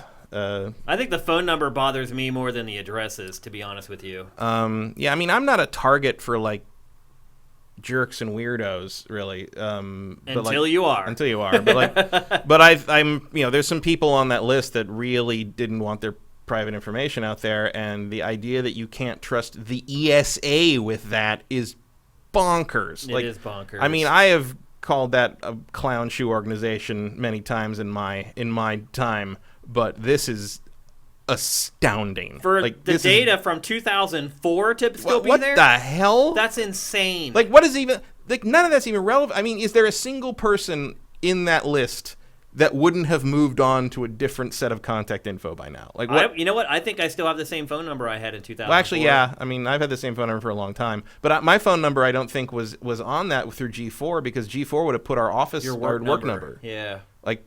There would have been like none of that information is current at this point. So why is it up? Like what? Like I mean, probably just. Why was it ever up? Why was it ever publicly accessible ever? It's nonsense. It's completely. I mean, and I don't know the legality of. I mean, it's not a legal thing. I don't think in America, but I know that mishandling of private information is punishable by very large fines in the European Union. I don't know if European Union would have jurisdiction over that because the ESA is a U.S.-based company, but they mishandled European citizens' data, so I don't know if the EU has some kind of recourse for that. I don't know how that works. The recourse doesn't freaking matter anyway. So well, it matters in the sense of like you got to hit the ESA for this somehow. Yeah. I mean, but the damage is done. What does that do though? I don't know. Like. It just makes E3 crappier next year because they don't have as much money. Like, well, I don't know what happened. What happens now? Like, do the media people want to go again? I don't know. I mean, how much do you think this is going to influence whether exhibitors? Because without the exhibitors, there's nothing. So how much do you think it's going to affect exhibitors wanting to go back to the show? Do you think if I were an exhibitor, I sure would be looking at how they handle people's data. I mean, it happened just to media this time. Right, but see, that's the thing. It was us and it wasn't them. Right. And so maybe they're like, the ESA screwed up, but... Possible, but at the same time, it's like if they screw up that hard on us, they could screw up that hard on you. They can. Absolutely. That's a psychological investigation, I think, is like how that plays into the mindset of how important. I mean, I think at the very least it makes it that much harder to convince the people, the companies that have already left, to come back. Absolutely, it makes a big difference. But like Equifax when it was breached, like I lost my identity in that, and people ruined my credit with that information. You've had a lot of that kind of thing. Hey, I had to fight with Verizon. It was like an 8-month process after I figured out it had even happened. Mm-hmm. Well, that even happened. Remember, there was somebody at Tech TV that was doing that, and they got you after we moved down right. here. That's right. Yep, that's exactly what happened. Yeah, that caused me. I still have to file my taxes with a PIN number, and I still cannot get direct deposit from my tax returns. They have to send me hard checks because of that. Still, all these years later. The Equifax thing was even worse because Verizon, and I said this on today's high score, but some people may not have watched it. The way it works is that these people, like Verizon, these companies, they're incentivized to not make it easy for you because they realize if you solve the case, they're never getting their money. Right. So they make you jump through like 8,000 hoops to get it removed from your credit because they figure eventually you'll get sick of it and you'll just pay it. And I refused. Out of principle, probably if I looked at the time that I spent on it, I spent more than that. I love this B-roll. It's just like It's like these are the people dancing because they got our phone numbers. That dude right there just got my digits. Anyway, it's getting your identity stolen. If you've never had it happen to you, I don't think you can appreciate how much it sucks. It's this thing that happens that trickles down into everything. And then you're like, okay, well, I'm good. And then you get it fixed, and you look, and it's fixed on one credit reporting agency, but not fixed on the two. It's a nightmare. The good news is they didn't get social security numbers with this. That's really the key to screwing up your life. Once they get that stuff, that's really bad. But having all the rest of it, you can do a lot of stuff with that information. I mean, the concern here is stalkers, death threats. Yep. You know, the Physical harm. crazy people that have, you know, a lot of the people on that list have been targeted. I mean, Klepek is a target. I've been targeted. He filed a police report, but the police were like, we can't really do anything about it. Like, they put a little note on his account or something that says, like, somebody might come after him, but, like, what can you do? There's nothing you can do, really. Yeah. And Like, then Equifax. the police and the law enforcement and, like, the legal system are really still not in this country equipped to deal with internet origin crime. No, there aren't even laws in place for them to deal with it properly. They have to, like, look at other laws and try to apply them. And it doesn't always work. And then when these companies do get caught, like Equifax, it's like, what did it get charged with, like $5 billion? I don't even remember what it was. I don't know. When you first heard it, it seemed like a gigantic settlement. So they announced this past week, okay, everyone who's affected gets $125. I was like, that's nothing, but it's better than You might even not get that. And now it turns out they're like, go get the free credit monitoring. It's like, bro, my bank does credit monitoring for free now. There's no value in credit monitoring anymore, at least for me. Especially not from them. Yeah, why would I want to have them? It's insane. So I don't think that this is anywhere near as bad as like the Equifax breach, but I think it's more personal. Yeah. Because you're right. Like, there are people who have already targeted the people who are on that list. And myself included, I still live at the address that they got. So they can't get into my place because I live in an apartment complex and everything, but still. And there's people, I personally know at least a dozen people who have moved or changed their address or changed things, whatever, to get away from that kind of thing over the last, 6 to 10 years, and now they're back at square one. Yep. They're just waiting for it to happen. So the fallout. I mean, honestly, I don't think it's gonna hurt the ESA in any way. I don't think people are not going to go to E3 that would have gone to E3. I don't think it's going to change anything for them. They have the benefit of time, meaning E3 is like 11 months away still, and a lot of people will have forgotten about this by the time E3 rolls around again. I'll tell you this much: I'm not going to take any shit from the registration people about media anymore. Yeah. I think the other problem too is that people just aren't sympathetic to people getting their identity stolen. If you've never had it happen to you, it's hard to understand how much it sucks. And if you've never been harassed by people online before, you can't understand why you would be afraid that the internet just got your address. Like, if you don't have to deal with this stuff, you can't really comprehend what it's like when you have to. Like, internet hate campaigns, like, people who have never gone through one of those have no right to ever talk about them, because it's this thing that you don't get until you go through it. And I mean, to me, this should be the end of the ESA. Like, I think it should be a new organization should be built up that does the same thing, and the ESA should be torn down, and that should be the end of it. Like, this is so, like, basic and so much like the professed function, not necessarily the actual function, but the professed function of the ESA is to be a shield, a protection against mistreatment and horrible things that can happen from a legislative point of view, from a social point of view, whatever. And especially in light of everything that's happened since Gamergate started and all that, like, this is just an absolute debacle. Like there's no explanation or excuse that can suffice, and it should be the end of them. It won't be, but it should be the end of it. Like, we need a better lobby organization. We do. It's been really bad the last couple of years, and it did just get a new president. I tend to want to lean on. I do feel sorry for that guy. Giving him a chance, because this isn't his fault. All this stuff happened after E3. He wasn't in control of his website or whatever. But it is a really, really bad look. And I hope nothing. What if something terrible does happen out of this?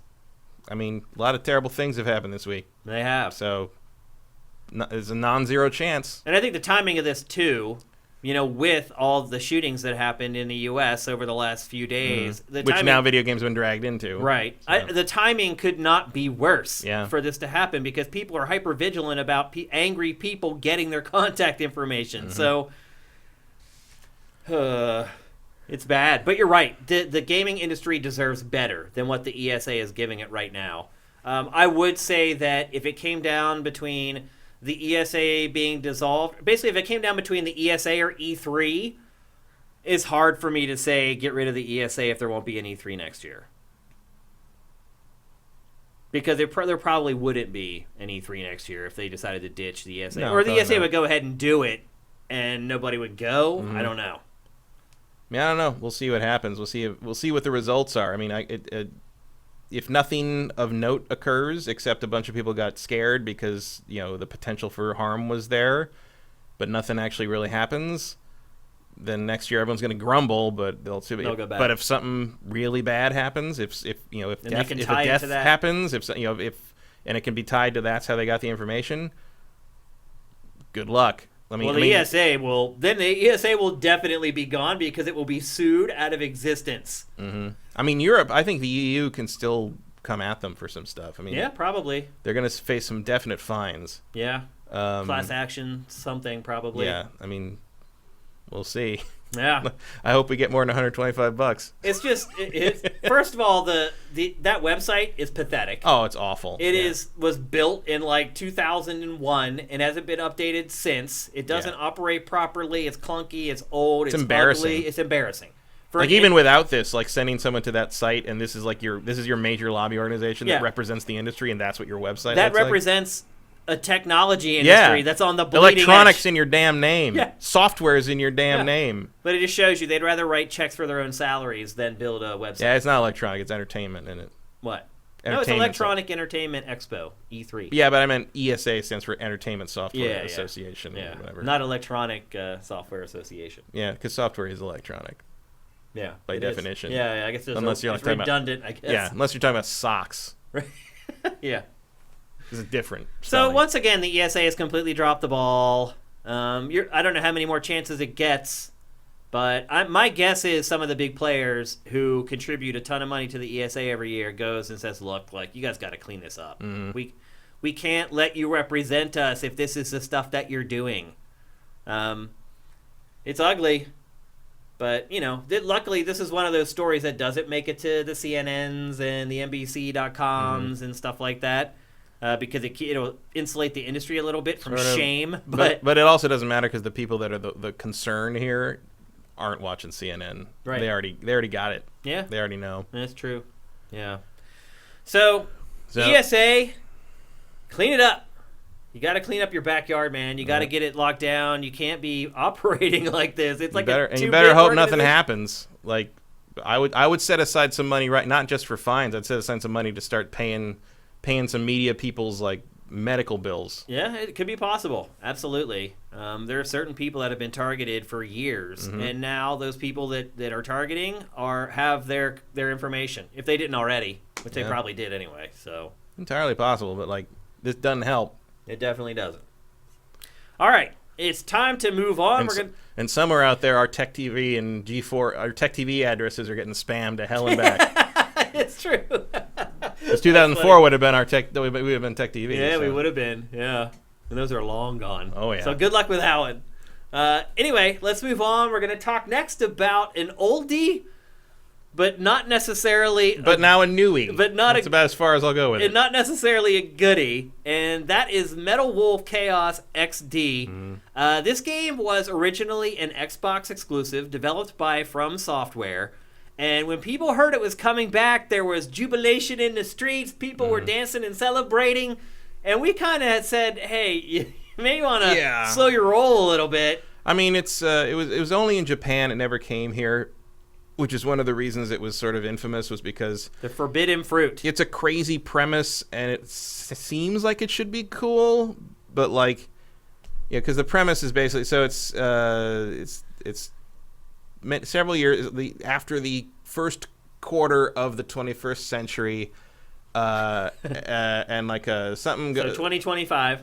2025, late 2020s, a bunch of economic problems, immigration problems. I mean, it's a little like the opening crawl is like prophetic. It's like basically all this stuff happens and America goes like super weird and like paramilitary coup d'etats rise in all the major cities, and the 47th president, Michael Wilson, I think is his name, has to get in his giant mech and stop the vice president from conquering the country with like all the military, because the military, I guess, is sided with the vice president. Oh, and so the opening thing is like you get in the president gets in the mech and he busts out the front of the White House, which I think you're about to see here, and starts a huge fight and begins gunning down American soldiers with machine guns and bazookas, which is an interesting way of handling the situation. But so yeah, the story is basically the president and his assistant are the last hope for freedom in the world, and have to use a mech suit to fight the entire American military, which is being led by a traitorous vice president. There was a time this was very fantastical. I mean, the mech suit is a little unbelievable, but the rest of it is not completely so off anymore. the board anymore. But the problem is, and this has really been a criticism even going back to when it originally came out, it's a lot more fun to tell someone what this game is about than to play it. Yeah. It is basically a mod of Armored Core, and this is a remaster. I mean, it is a remake / remaster. I think it's more of a remaster, judging by the texture quality. No, originally it was published in 720p. Yeah, I mean, it looked pretty good for the time. Yeah. I mean, the original Xbox. But the problem, so I went live last night. I played like 2 missions. I played 2 missions because that's all I could take, basically. I mean, it's not good. It's very floaty. There's the weapons don't feel like they have a lot of impact, which was actually a problem that some of the Armored Cores had at the time. It's just thoroughly mindless and clunky. It's what I remember very about clunky. it. Just annoying to play. And it's just, I mean, you're seeing some really cherry-picked scenes here. These in are the B-roll. trailers, Like, yeah. they're real. It's the rest of it doesn't look like you're mostly looking at like, when you buildings made out of 2 polygons. you blow a truck up or a tank up, and you see it pop up and bounce around the way vehicles did when it was like we want with our vehicles to have physics, but we don't actually want to use a physics engine kind of thing. We're just gonna put Havoc on everything. It's not even Havoc. It's not really? even as good as Havoc. I mean, I don't think it is. I mean, it reminds me more of anything than anything else. It reminds me of Earth Defense Force. Okay. It looks like Earth Defense Force. Yeah, there's some Earth Defense Force in there. It's all voice acted. I think it's using voice acting from the original. It seems to be English dialogue written by Japanese speakers. It is not how anyone speaks in English. Very bizarre. It reads like a raw translation. It reads like a raw translation of an anime. And if that entertains you, you'll love it. If you just find it embarrassing, which is really more where I'm at, it's very hard to sit through. I mean, let's be honest. The only reason Richard Hawke there is the vice president. So the vice president in 2 administrations from now will apparently be Solid Snake. Like he looks like a Metal Gear character. He looks like Solid Snake had a kid with Revolver Ocelot. I mean, let's be honest. If this game weren't developed by From Software, nobody would care. Well, I think no one cared that it was From. I mean, From Software hasn't had a reputation until not Armored Core, Dark Souls. Yeah, but that's my point. Is this new generation of people only know From Software from Dark Souls? Well, they would care because this is kind of a legendary game in one of those, like, it's a ridiculous game that never came here. So like, there's an allure to it. That's always been I mean, that goes back to Batman on the Genesis, when I think it was Die Hard, the game fan, reported on it and said it was the greatest thing ever made, but it's never coming here. Sorry, you'll never get to play it. And then it came out here eventually, and it was like, nah, this is kind of mediocre, actually. Yeah. Mr. Halverson. Like, well, I think he has other reviews you should pick a fight over. Oh, I mean, Sonic 2006 is the dumbest review I've ever read in my life. Well, he gave it a perfect 10? He gave it a 9.5 out of 10. Yeah. And then he downgraded that to an 8.5 out of 10 when he said, oh, they told me they were going to fix the load screens, and they didn't, so it gets an 8.5 out of 10. Anyway, Oh, boy. The magazine days. Look up that and look up the Cyberforce. Was it Cybermorph? The Cybermorph review from the Jaguar, where he ends the review by saying, "Come pet the cat." Most people watching this have no idea who he even is. He's been gone for so long. He has, but he ran Die Hard Game Fan, which kind of created the console war culture back in the day. Yeah. And then he ran Play Magazine, which was fun to read for your like monthly dose of bat shit. But like that it was like it was like a really glossy. It was very well. I mean, his magazine's always had the best layouts and some of the best graphics and stuff like that. And like it was all about kind of like it was flashy, but the substance in the days of wasn't there. screenshots, you couldn't get any better. But if you tried to read it, you were just like, "What the hell? Like, are you okay?" But like Metal Wolf Chaos is sort of the exact. If it was the exact kind of game that like magazines like that would champion as like, it's amazing, and you'll never get to play it because you'd have to buy, import a copy of it, which after it wasn't a hit there either. It was shortly after it was out of print, you were paying $200 for a copy of this thing, and that's on top of shipping from Japan, and then you couldn't play it without a Japanese Xbox, or in our case, we had debugs. Is that true? Was the Xbox region locked? I believe it was. I don't remember. Actually, that was definitely one of the reasons I never got it. I never got it for two reasons: A, it was too expensive. And B, I didn't have an Xbox to play. Also, because everyone who played it said it was terrible. And then we eventually did get a copy of it for like one of our Weird Games things or something at Tech TV, and which we played on and it was awful. And it's not any better now. And I mean, you might have kind of some nice nostalgia of like, hey, remember when games sucked? Look at how much better they are now. I mean, you don't really get like C-list garbage like this anymore. The way and there's a cult around that kind of thing. I mean, it's called in Japan it's called kusoge, which is short for kuso gaming, like shit games. Yeah. It literally means shit games. Yeah. And like you enjoying playing kind of these bad to mediocre games that are sort of like it's like watching those. It's like the equivalent of watching schlock horror movies on VHS. Yeah. It's that kind of and like I get that. That's an appeal. But for $25. Too much. Yeah, I mean, I was annoyed that Soul Seraph cost me $15, and this is $10 more. And it's more of a game, I guess, but like it's still kind of like, I mean, I'm not looking forward to going back and playing more of it. To tell you that much. Will you?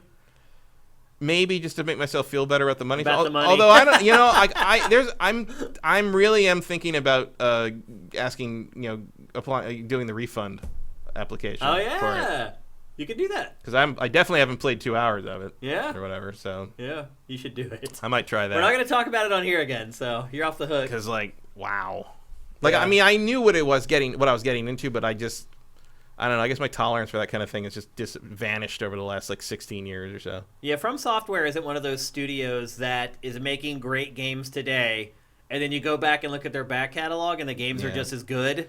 No, That's not how From Software was. You can see like the primitive makings of it, but it's like it took a while for From's games to start walking upright. Let's put it that way. It's like all Naughty the Dog's evolution games was are good, slow. all Insomniac's games are good. Also, like the real roots of Dark Souls are Kingsfield. Yeah. The Armored Core stuff was sort of its own thing, and as much as I would be interested to see them go back to Armored Core now, it is hard to go back to Armored Core now. They won't. The bread and butter is Elden Ring. Yeah. It's the fantasy swordy pokey thing. Souls likes. Yep. That's what butters their bread for sure, and I don't see that changing anytime soon. So yeah, maybe Metal Wolf Chaos gets amazing in Mission 4, but I may You're never know. You're not going to find out. Yeah, I just bounced right the hell off this thing. Yep, we just dodged that bullet for you, people. All right, let's move on. We're going to talk next about WWE 2K20. It was just unveiled this week, and I will say this.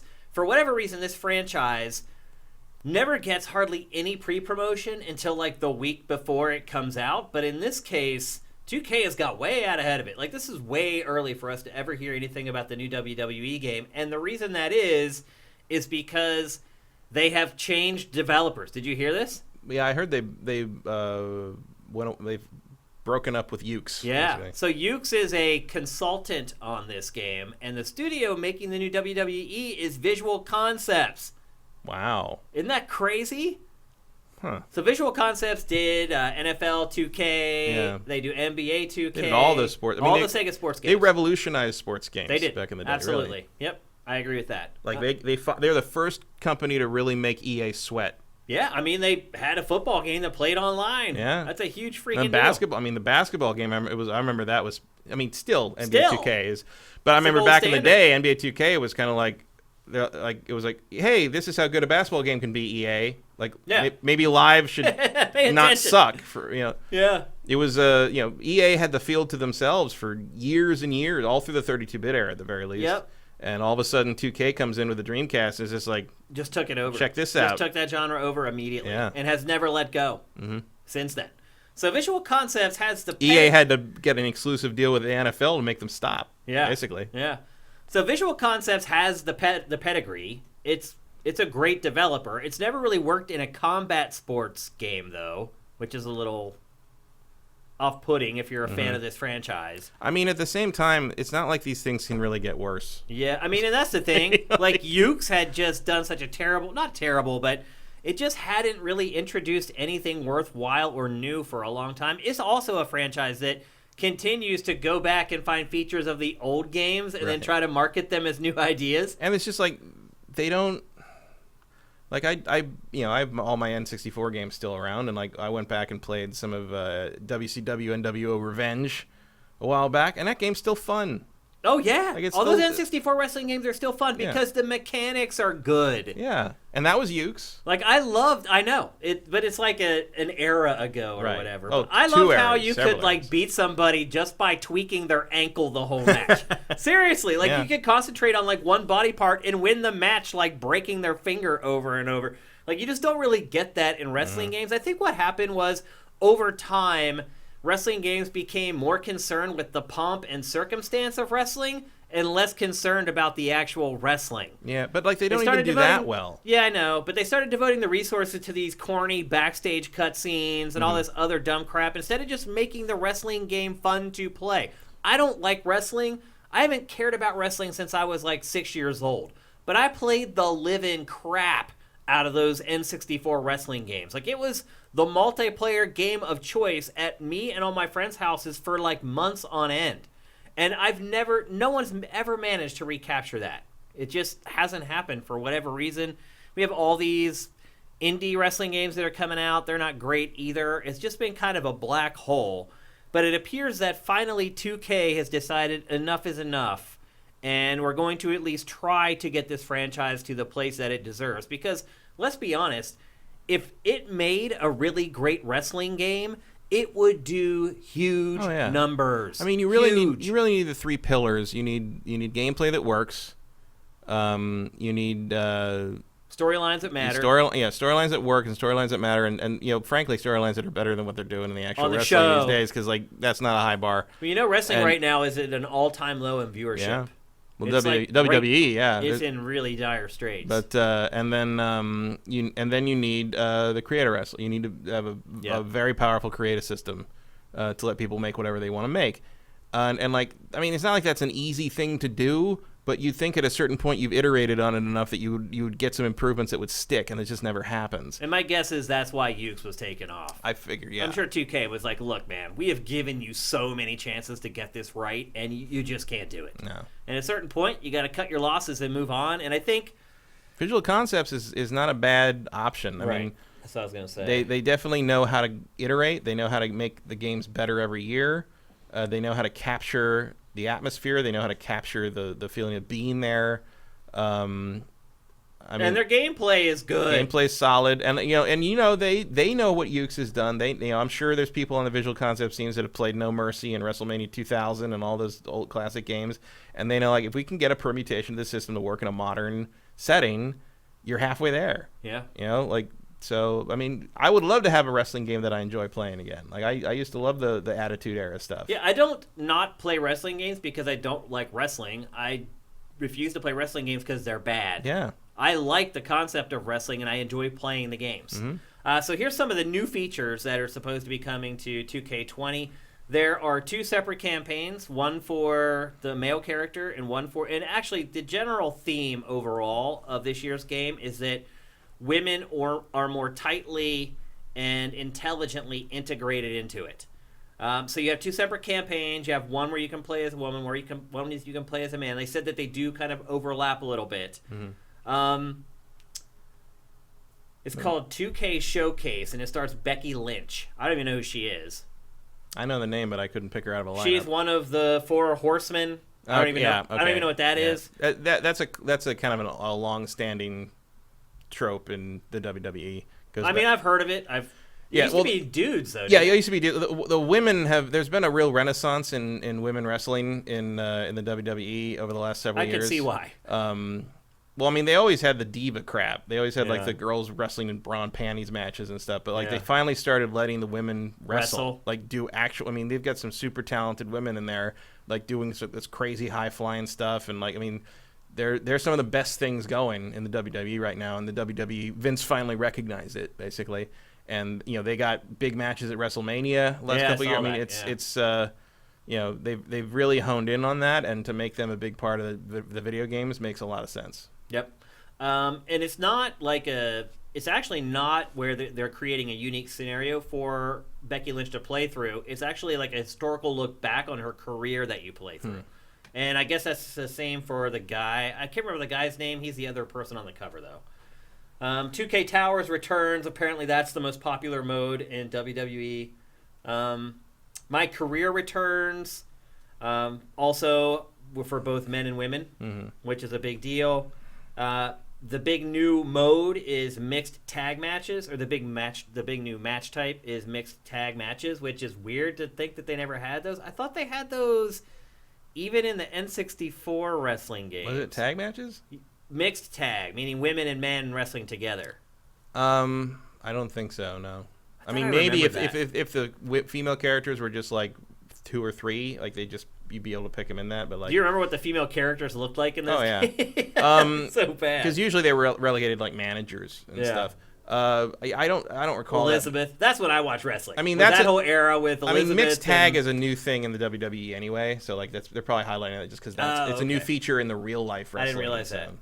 And then as far as wrestlers are concerned, China is going to be in the game posthumously.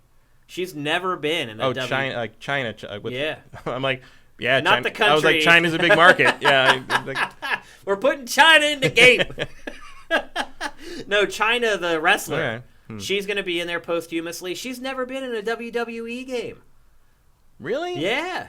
That's what the press release says. I swear I played her in like SmackDown or something. I'm wondering if she was just, being tough with her license and was like, no, you need to pay me more. Well, her contract, it was a whole thing. I mean, you got to read her book to learn the details, but there was a whole thing where that contract kind of fell apart at a certain point. There's a lot of internal drama.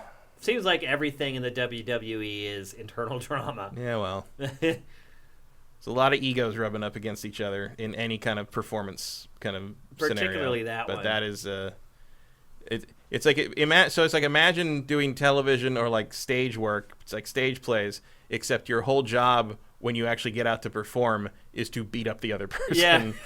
Yeah. When all you have is a hammer. Yeah. You're gonna smash. Or a hammer fist. Yeah. Also, Hulk Hogan's returning for the first time in some years. They didn't say how many, but they said for the first time in years, Hulk Hogan returns. Mankind is returning. Oh, yeah. Along with the Rock and Sock Connection. Oh, wow. I guess that's his tag team or whatever. That was Mankind, because Mankind has the sock. Right. Sock puppet. And he teamed up with The Rock. And so they were the Rock and Sock Connection. I missed that whole era. It was a good era. Was it? Oh yeah, I was not a wrestling. I didn't pay attention to a lot of wrestling, like because I was aware of it. I watched it in the 80s. I watched the first couple WrestleManias. I remember the Undertaker showing up for the first time. That's when I stopped watching pretty much. And that kind of like fell out for the mid 90s, and then like the late 90s, the Attitude Era. Like I got way back into it with like the Generation X and the rise of Triple H and The Rock and Stone Cold and all that. Like I thought all that stuff was super cool. It was all 80s for me. Once the wrestling left the 80s, I never really engaged with it again. Like I mean that's why I'm excited to see The Rock in almost anything, Dwayne Johnson almost anything, is because I knew him as The Rock back then. Yeah. And like he was in fact the most electrifying man in sports entertainment, and he remains one of the most electrifying men in entertainment. Period. Not just sports entertainment. Yeah. I remember people imitating him, so I remember all his catchphrases. Oh yeah, but I never actually saw them with my own 2 eyes. I saw Raw a couple times, and I saw once in San Jose. I think it was 2001. It was like early to mid 2001 It was the show where Triple H tore his hamstring at the end. The big main event at the end was he tore his hamstring and they carted him off and the lights went out and that was the end. Like there was no. Was it fake or real? It was real. He really ripped his hamstring and like he didn't come back for a long time. But like he got hurt and everything just sort of stopped and the medics came out and took him away and the lights went down and that was the end. Like there was no improv. There was no finishing the match. It was just like the match was done. We're done. Go home. What did they do when that one guy died when he fell off of that cage? Oh, they shut everything down. They ended it.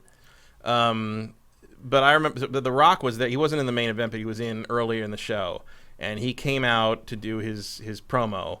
And I remember he come in. The music starts and everybody goes completely insane, and he comes out and he says, finally, because his whole thing was finally The Rock has come back to insert city you're in, right. And he just goes, finally, and it's the loudest thing I've ever heard in an arena. Like he was saying 3 words of his speech at a time, and then there'd be an applause break, and like you couldn't hear. This was the San Jose Arena, wow. man. You couldn't hear the music over the crowd. Like it was. I have never seen anything like it. It was. Yeah. And you're sitting there looking at him and hearing him, and like you know why, exactly why, because you want to do it too. You want to scream at him too. It's amazing. Like that's one of the most charismatic human beings I've ever seen. For sure, it's incredible.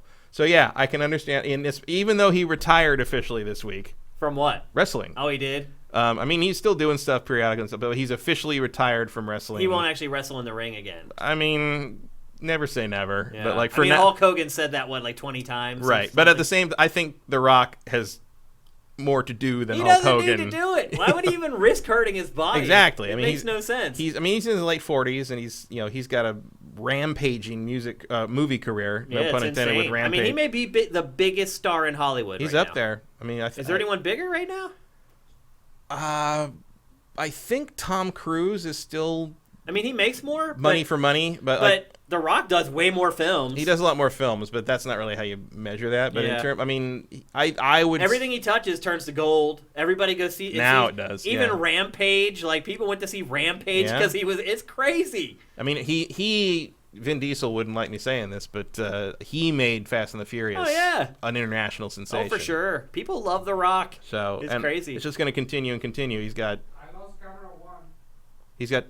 Good 20 years left to being an action hero, and then he's just going to be so loved that he can just be in anything, and people will still love it. Huh. And he'll probably be like Stallone and Schwarzenegger. He'll just, Stallone's about to play Rambo again. Schwarzenegger's about to play the Terminator again.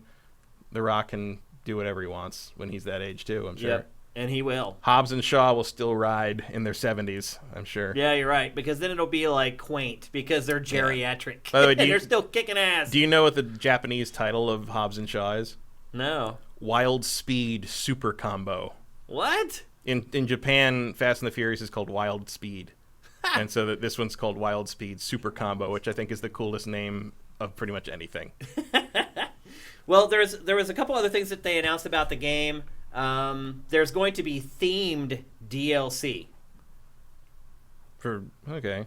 Which okay. I guess that means maybe themed based on the show, or themed based on like which show, or possibly themed on storyline or stable. Like like you have like I don't know, like different groups of wrestlers or something. Like I'm not too up on kind of the current events of things. They said it's gonna be a game as a service. Yeah. They're gonna run the DLC way longer than they have in the past. I mean, it makes sense. Like, really, you need to pick what this game's gonna be, lock it down, and improve it as best you can as you move forward, and just stop starting over constantly. Yeah, because that's been a lot of their problem. Is just I think that's probably the idea. They're gonna let Visual Concepts build the platform. Yeah, and then once Visual Concepts has managed to keep NBA 2K on an upward trend across 2 or 3 generations. It's not like Madden. Like, there are actually worthwhile new modes that launch in that franchise that people want to play. Tell you what I would really like in a wrestling game, maybe not this one because let them get established and do it, but I'd love to see, in the same way that maybe the campaign is dealing with sort of somebody's career, I'd love to play the careers of like major icons. Like, I'd love to play like The Undertaker's career and like try to recreate the streak and stuff like that. Like that would be fun to do kind of stuff that's been in Madden, where you could recreate classic moments or whatever. And you can do that with Create a Wrestler, or like, you set up your own matches and stuff. But I'd love to see something that has the production value of a campaign. Sure. Do that. Sure. So that's it for WWE 2K20. It's coming out October 22nd. Again, Ukes is gone, Visual Concepts in. We'll see if it makes a big difference. I wonder how long. Have they said how long Visual Concepts has had for this? No, they didn't. I'm hoping it's been like a few years, and this has been a plan that they've had in place for a long time, because giving them a year to build a brand new wrestling game, that's a recipe for disaster. So we'll see. Best of luck to them. But, I mean, they're already showing it off way earlier than they usually do, so my guess is that the promotional plan for this game is probably going to... Yeah, I'm hoping this indicates confidence on their part. Yeah, I hope so. So we'll see. Maybe it'll get me back in the squared circle after many, many moons. But I'm not holding my breath. All right, next we're going to talk about something we hate talking about, but it just keeps coming up over and over and over again. And that is violent video games being blamed for real-world violence. It is happening again. There were 2 mass shootings in the last 4 days. 2 of them happened on the same day. Yeah, it was both on Saturday. But that day was so bad, by the way, that another drive-by shooting in Chicago where like 7 people were killed wasn't even reported on because people were too concerned about what happened in El Paso and Dayton. Or Toledo, depending on who you are. Yeah. That's right. You wonder how the community of Dayton felt when the most important person in the country couldn't get their city right on a day where they lost a lot of lives. So anyway, this isn't just about Trump, though. Basically, as soon as they had their first press conference with authorities, they brought up representatives from Ohio, and they had both Republicans and Democrats. There was like 2 Republicans and 1 Democrat that came up to speak. All of them agreed at that point that what needed to be done was a combination of mental health issues and common sense gun laws. The next day, all that changed. And it went right back to the way it was before. The Democrats want gun control, and then the GOP started blaming it on video games. And look, like every time we discuss this, we always mention this, and we're going to mention it again. This is not typically exclusively a GOP problem. There have been Democrats in the past that have railed on video game violence. It's been a long time. Oh, yeah, there was a time when the greatest enemy was Tipper Gore in this arena. Al Gore's wife. Yeah. So this isn't something where it's always been one side, although over the last 10 years? 10 years. It's been pretty exclusively right-wing blame because they want a scapegoat. They don't, it fits the agenda.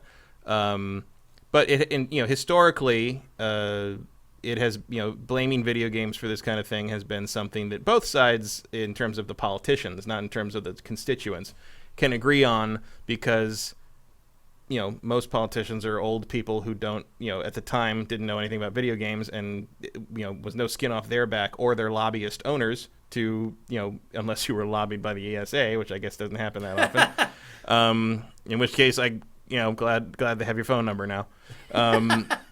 Yeah. Like, blaming video games did nothing bad to them, and it didn't, at the time, our generation and younger were not important voters, so it didn't matter if we wanted to vote for them or not.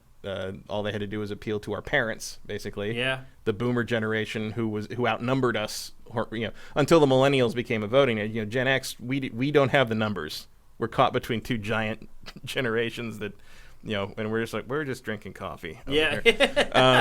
But we were not kowtowed to in that regard because it was easier to just blame this and say like, oh, that's the problem. So don't let your kid play Doom. Right. But it's funny to me that they're bringing this up because it is the worst possible angle to take if you're looking for a way to not blame guns, because all you have to do is pull up that Vox graph. Andres, bring up the chart, my friend.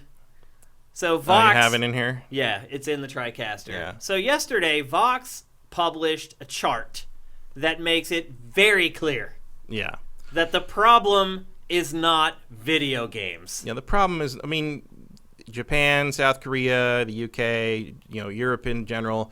They have violent video games. They have violent media, just like we do. They're consumed just as much, if not more. Yeah, they have mental illness just as much as we do. What's the variable? Yeah. What's the difference on the right there? Why is it that the USA... Can't imagine. What could it be? What's the difference? It must be freedom. Shane. Yeah, that's it. Capitalism. It's capitalism that's causing all the mass shootings. Yeah, none of this is helping. Really, it's like this is not a metric you want in front of people if you're arguing that it's not guns. It's not access to guns with no checks and balances. Yeah. Like, because what else is it? That's the only difference in our country and all those other countries on that list. Like size? Like I don't. There's more room to shoot your guns. Yeah. It doesn't make any sense.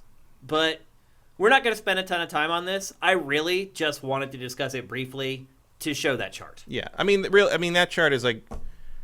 I know people get a little nervous about, like they're gonna ban things. Or gonna first off, this is another thing why it's not smart to let the government get a foot in the door on the loot box thing. You're right, because they can leverage that to do something about this, even though it's not going to do anything of use except make us miserable about it. Yeah.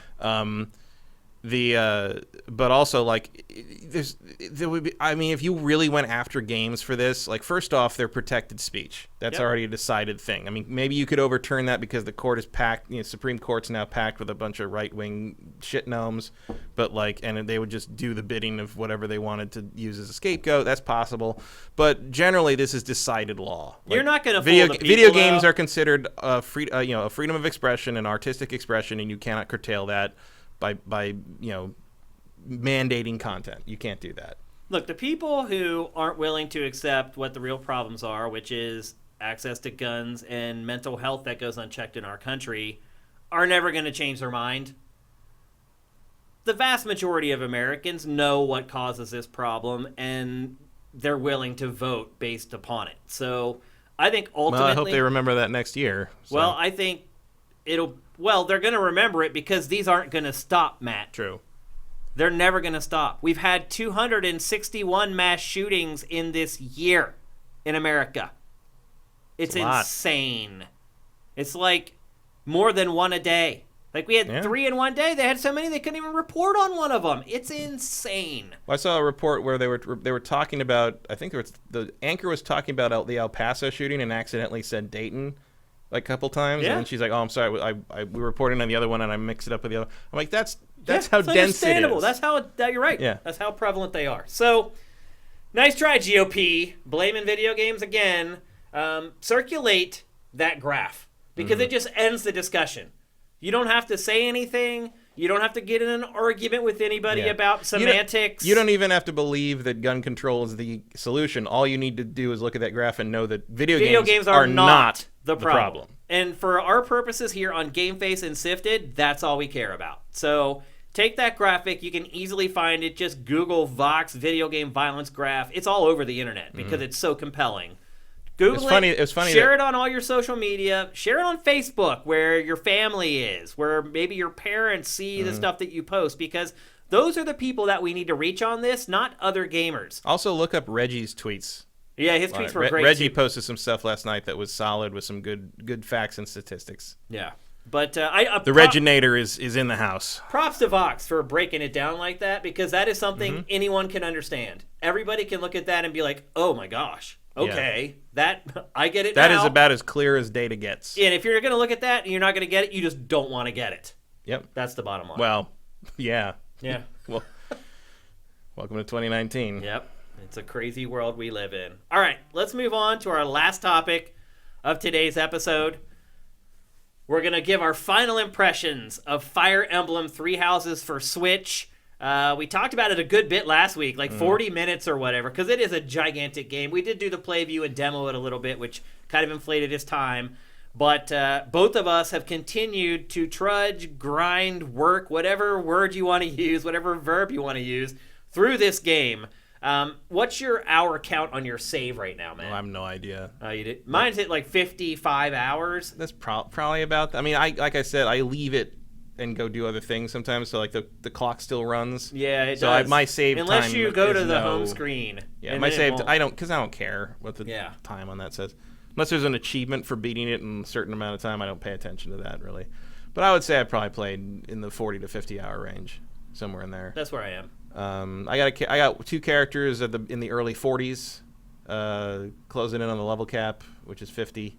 I don't have any characters anywhere near that. How did you do that? Because I play a lot of every mission. I play a lot of because like some of the battles in the battle days don't require activity points. Yeah, I know. So I mean, I've actually played like 5 or 6 battles in a row at one point. So I do that. I mean, I finished them all, and my best character is you can only do them over and over though. Oh, and you've been doing that? Sometimes, like if I want to level guys up or get them up to the next class. I didn't do that. I just finished them all the first time, and my highest level character is like 34, I think. Yeah, so I'm on I think I hit 34 in chapter 9. I'm on chapter like 13. Yeah, so I don't know what you've been doing, man. Like I said, I grind a bit to like get the characters up to the classes I want them to be. I'm focusing a lot of times on. I mean, it uses up weapons a lot, but I have a lot of money to buy new ones or like.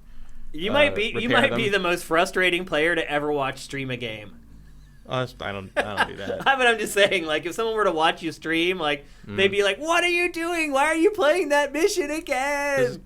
Caspar keeps dying in 2 hits, and I'm gonna get that guy some heavy armor if it kills me. Like, and I did, and he's better now. Yeah.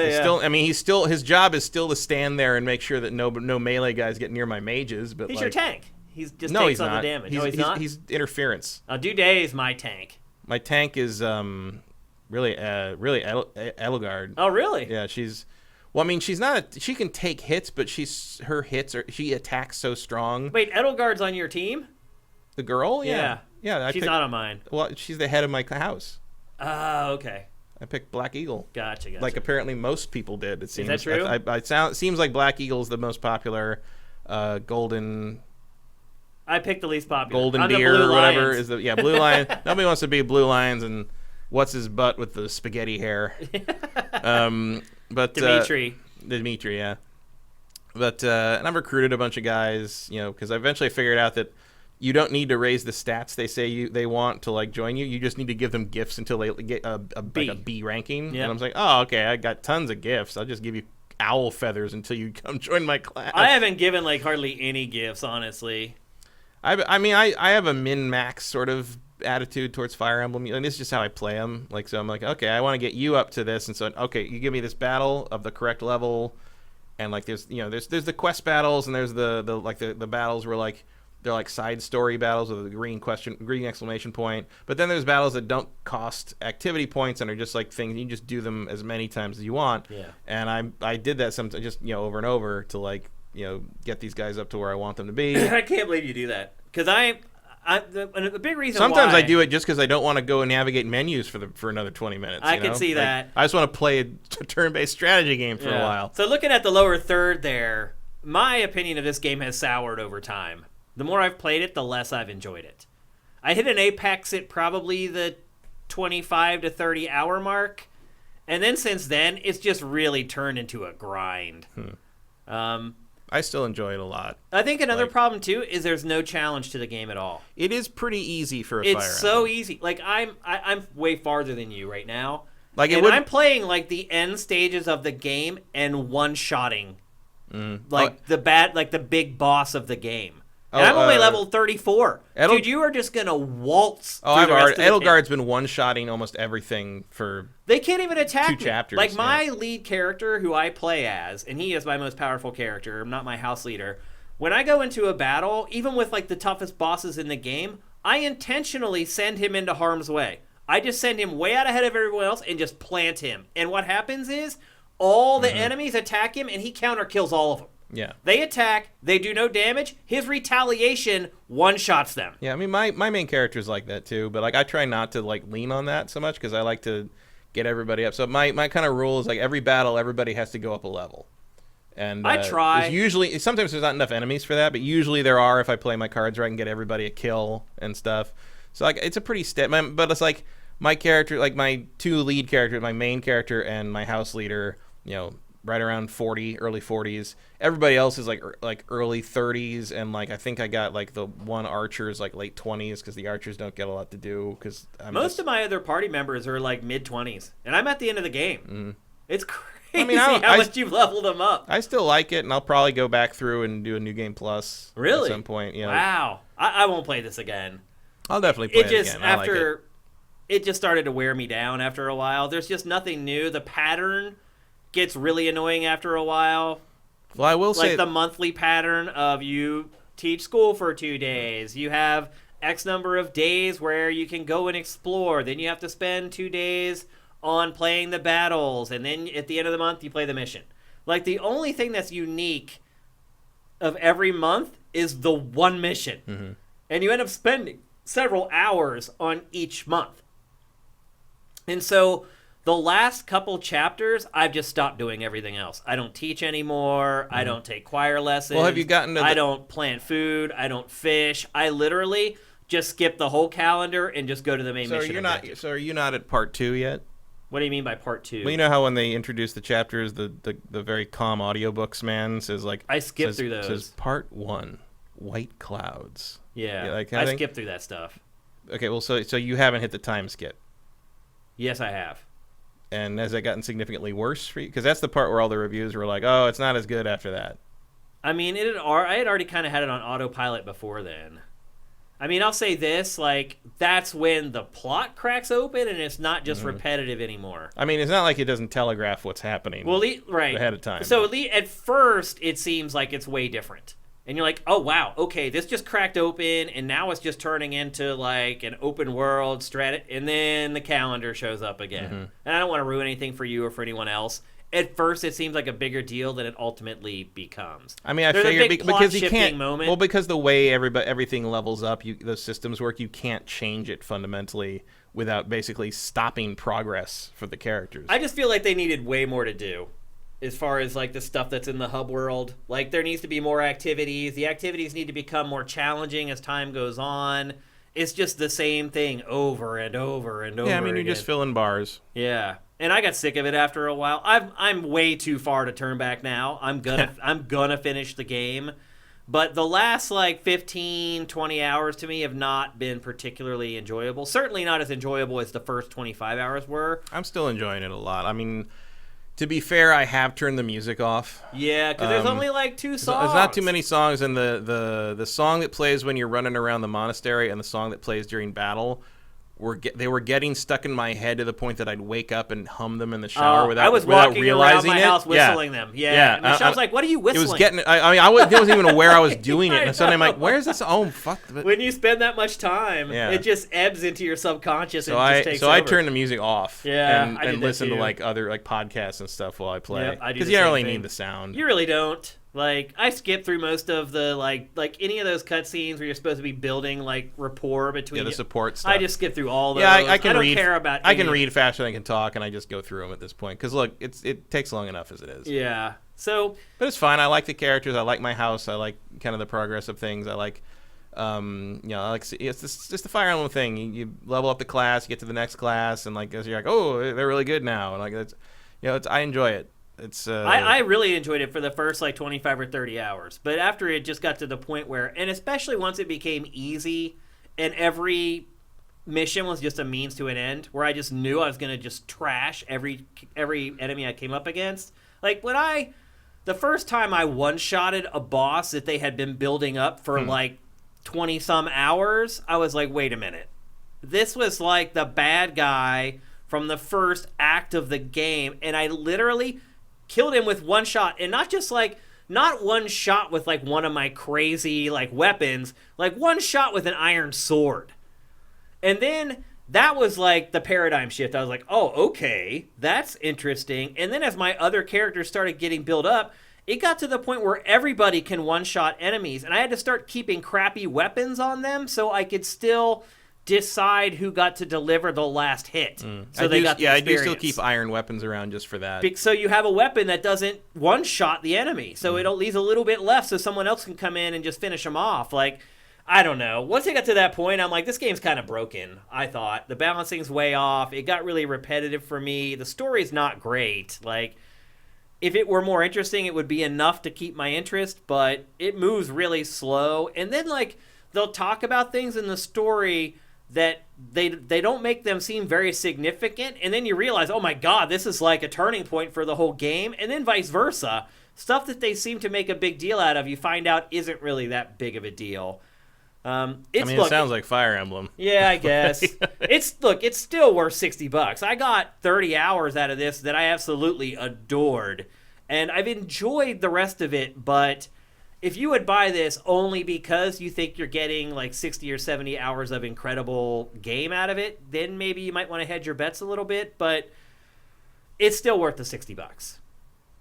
Yeah, I mean, I have no qualms about saying it's worth the $60. It's Fire Emblem. Like, it's exactly what I was hoping it would be. If you're gonna mash up Persona, Harry Potter, and Fire Emblem, like, that's pretty much what you get. Yeah.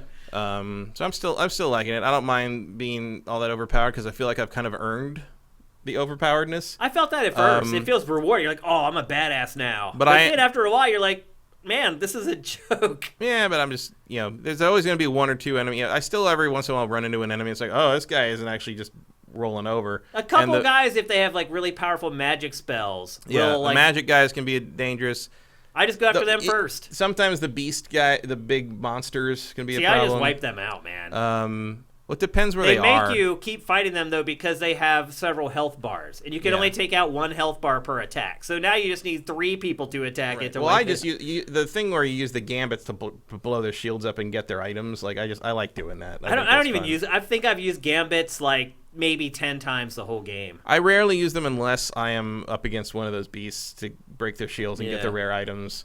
And then sometimes I'll use them if there's just a character I know I don't want you to attack next turn, and I use the one that delays them. I don't use that much anymore. I use that more early on when I was like there were situations where I couldn't take hits from somebody. That's not as common anymore unless I swear to God, my mages can take more hits than that damn axe kid. Like I don't know what his problem is. And at one point he comes and he asks me to be a brawler, and I'm like, no, I'm not going to let you be a hand-to-hand combatant. You can't take a punch, man. Like, what are you doing? I mean, look, the main bad guy that they build up through the whole game, I just fought that enemy, and it doesn't end the game. And literally, it wouldn't be Fire Emblem without like 3 false endings. Literally, he had like 35 hit points. Huh. I always wonder if sometimes like Fire Emblem gets kind of. I mean, first off, I think we're both playing on normal. Yeah. Sounds like maybe hardcore would have been or harder. That actually, I would recommend that. I would recommend playing this on a harder difficulty. And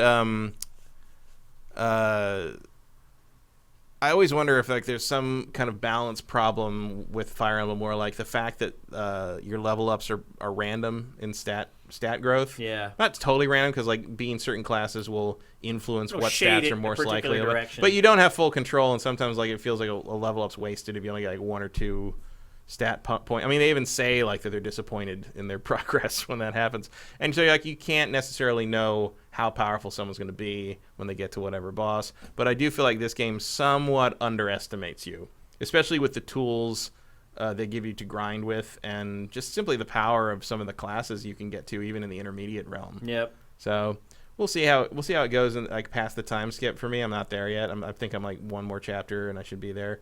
It benefits from there being nothing else. Yeah. Unless you're a Switch owner, though, there is actually stuff to play on Switch, but not elsewhere. Not like this, really. Yeah. I mean, it's unique, and it scratches the Fire Emblem itch, and there's not really anything else like it, unless you want to go back and play Fates. But I think this is a better game than Fates. It is. Do you think it's the best Fire Emblem game ever? I've seen that said a lot over the last week. I think it might be.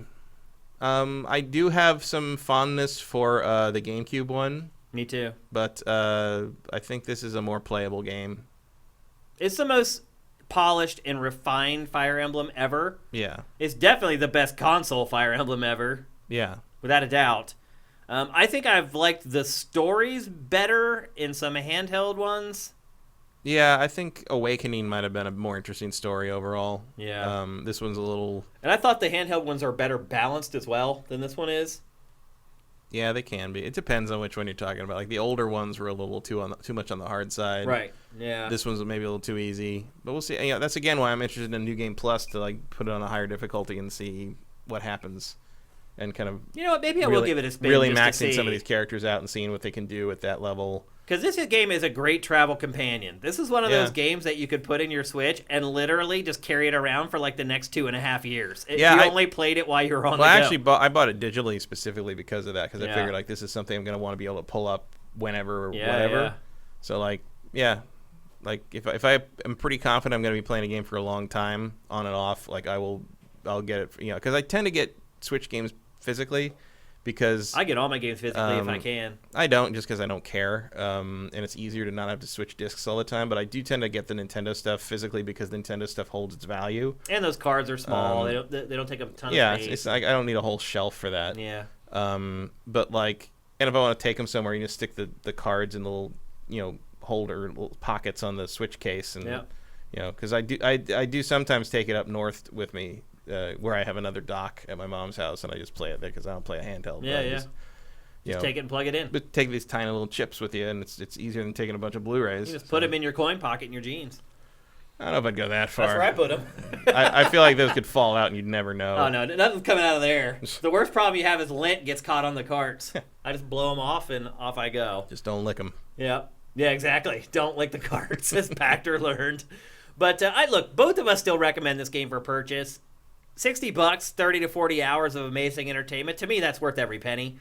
I would say if you're hoping to get 80 hours, something like that out of it, and hoping that it stays at that same level of quality all the way through, I think you should maybe think twice about it. But especially right now, in August, it's hard to find there's other not much games. else to play, really. Yeah, it's hard to find other games that we would recommend more for buying. So there you go. Fire Emblem 3 Houses for Switch. You think we'll be talking about it again at the end of the year in our Game of the Year discussions? I mean, certainly for Best Strategy Game, although Planetfall comes out today. Planetfall? Yeah. I don't think I know what that is. Oh, really? Yeah. It's like the big 4X game that's coming. I'm not a 4X fan. Really. Okay. That comes out today, though, and that's been getting like really good reviews. So it'll have to tangle with that game, I think, at the end of the year. But when I start thinking about like Game of the Year, even like Switch Game of the Year, I think it might be tough. I don't know. It probably has a pretty good shot at Switch Game of the Year for me. I mean, depending on Pokemon. Yeah. But I mean, Fire Emblem's up there with my favorite Nintendo. Fire Emblem and Metroid are kind of top of the heap there. Are those your favorite Nintendo? I'd say Fire Emblem, Metroid, and Zelda are my three favorites. Not except for the Zelda, not particularly mainstream, really, but yeah. And like, really, I don't like that many Zelda games when you get down to it. It's more of a concept. I mean, I love Ocarina, I love Link to the Past. Twilight Princess. Twilight Princess is okay. It did have Waggle though. I know you hate that. Yeah, well, Twilight Princess. My main thing was just like I felt very washed out and oppressive. Yeah, visually, yeah. And I hated Skyward Sword. I physically despise the DS games. Phantom Hourglass and Spirit Tracks. Phantom Hourglass, I think, is the worst Zelda game ever made. I didn't finish it. I hated it. It may be the only Zelda game I didn't having finish. to redo that stupid Temple of the Ocean King every time he came back. I'd have to hit whoever came up with that, like with a bat. I love Link Between Worlds. That was great. And I like Breath of the Wild. But like Zelda games are very hit or miss for me, whereas like Fire Emblem, I like every Metroid game except Other M. They don't change Fire Emblem very drastically though. No. And Fire Emblem, Fire Emblem's Fire Emblem. It is, yeah. You know what you're getting. It's a known commodity. I mean, sure. I do prefer now that they don't have me trying to marry off my adult characters to the 10-year-old, 1,000-year-old dragon girl, because that's creepy as hell.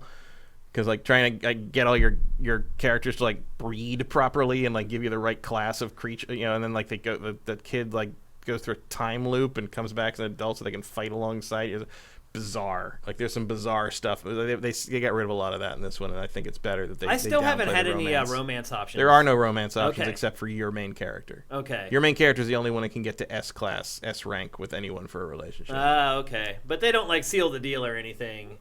I don't know. I'm not there yet. Yeah. But, I haven't seen anything like that. I mean, obviously, I've been building my rapport with all my party members, but there's been no romantic stuff at all. Well, at some point you can take your character's relationship to the S class or something and pick a romantic interest, I think. But the previous games you had, all the different characters marrying off each other and everything. Yeah, and that's gone in this one, which I think is fine. Like I don't miss it really. It's not a thing. I just kept waiting for it to appear, and it just never did. No, it's not there, and I'm okay with that. Yeah. Although there's a couple of the support conversations do feel like they were building to that. Oh yeah, I've had lots of conversations where there's innuendo and stuff like that, and like when you have the private tea party with some of them, it seems like things are getting a little steamy, but then nothing ever happens. Yeah. Well, I mean between them, like not just your character and them, but like between the individual characters. Oh yeah, there's a couple instances where NPCs were like, "I'd like to spend more time with you away from the fighting." Yeah, and then it just doesn't. It is a little weird. Like they have at least two characters that are supposed to be like super flirt, like ladies' men or like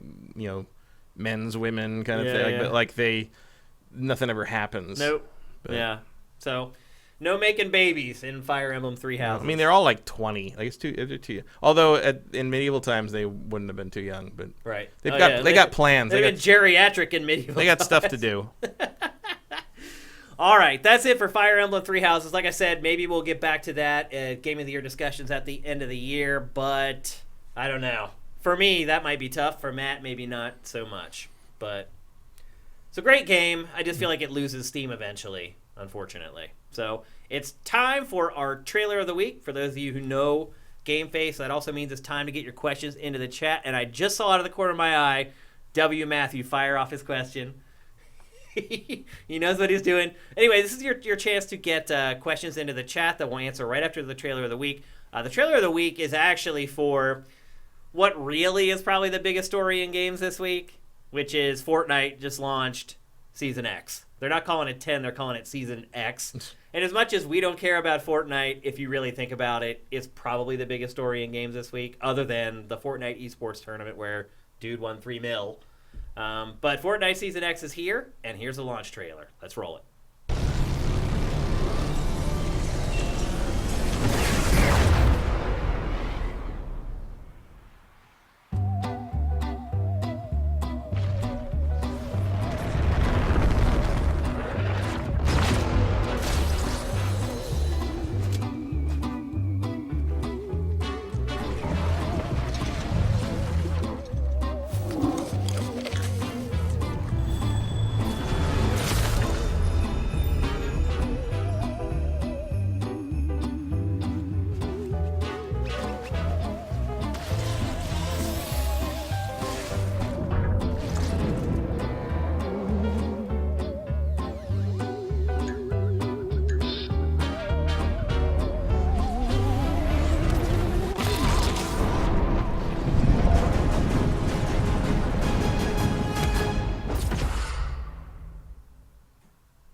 Okay.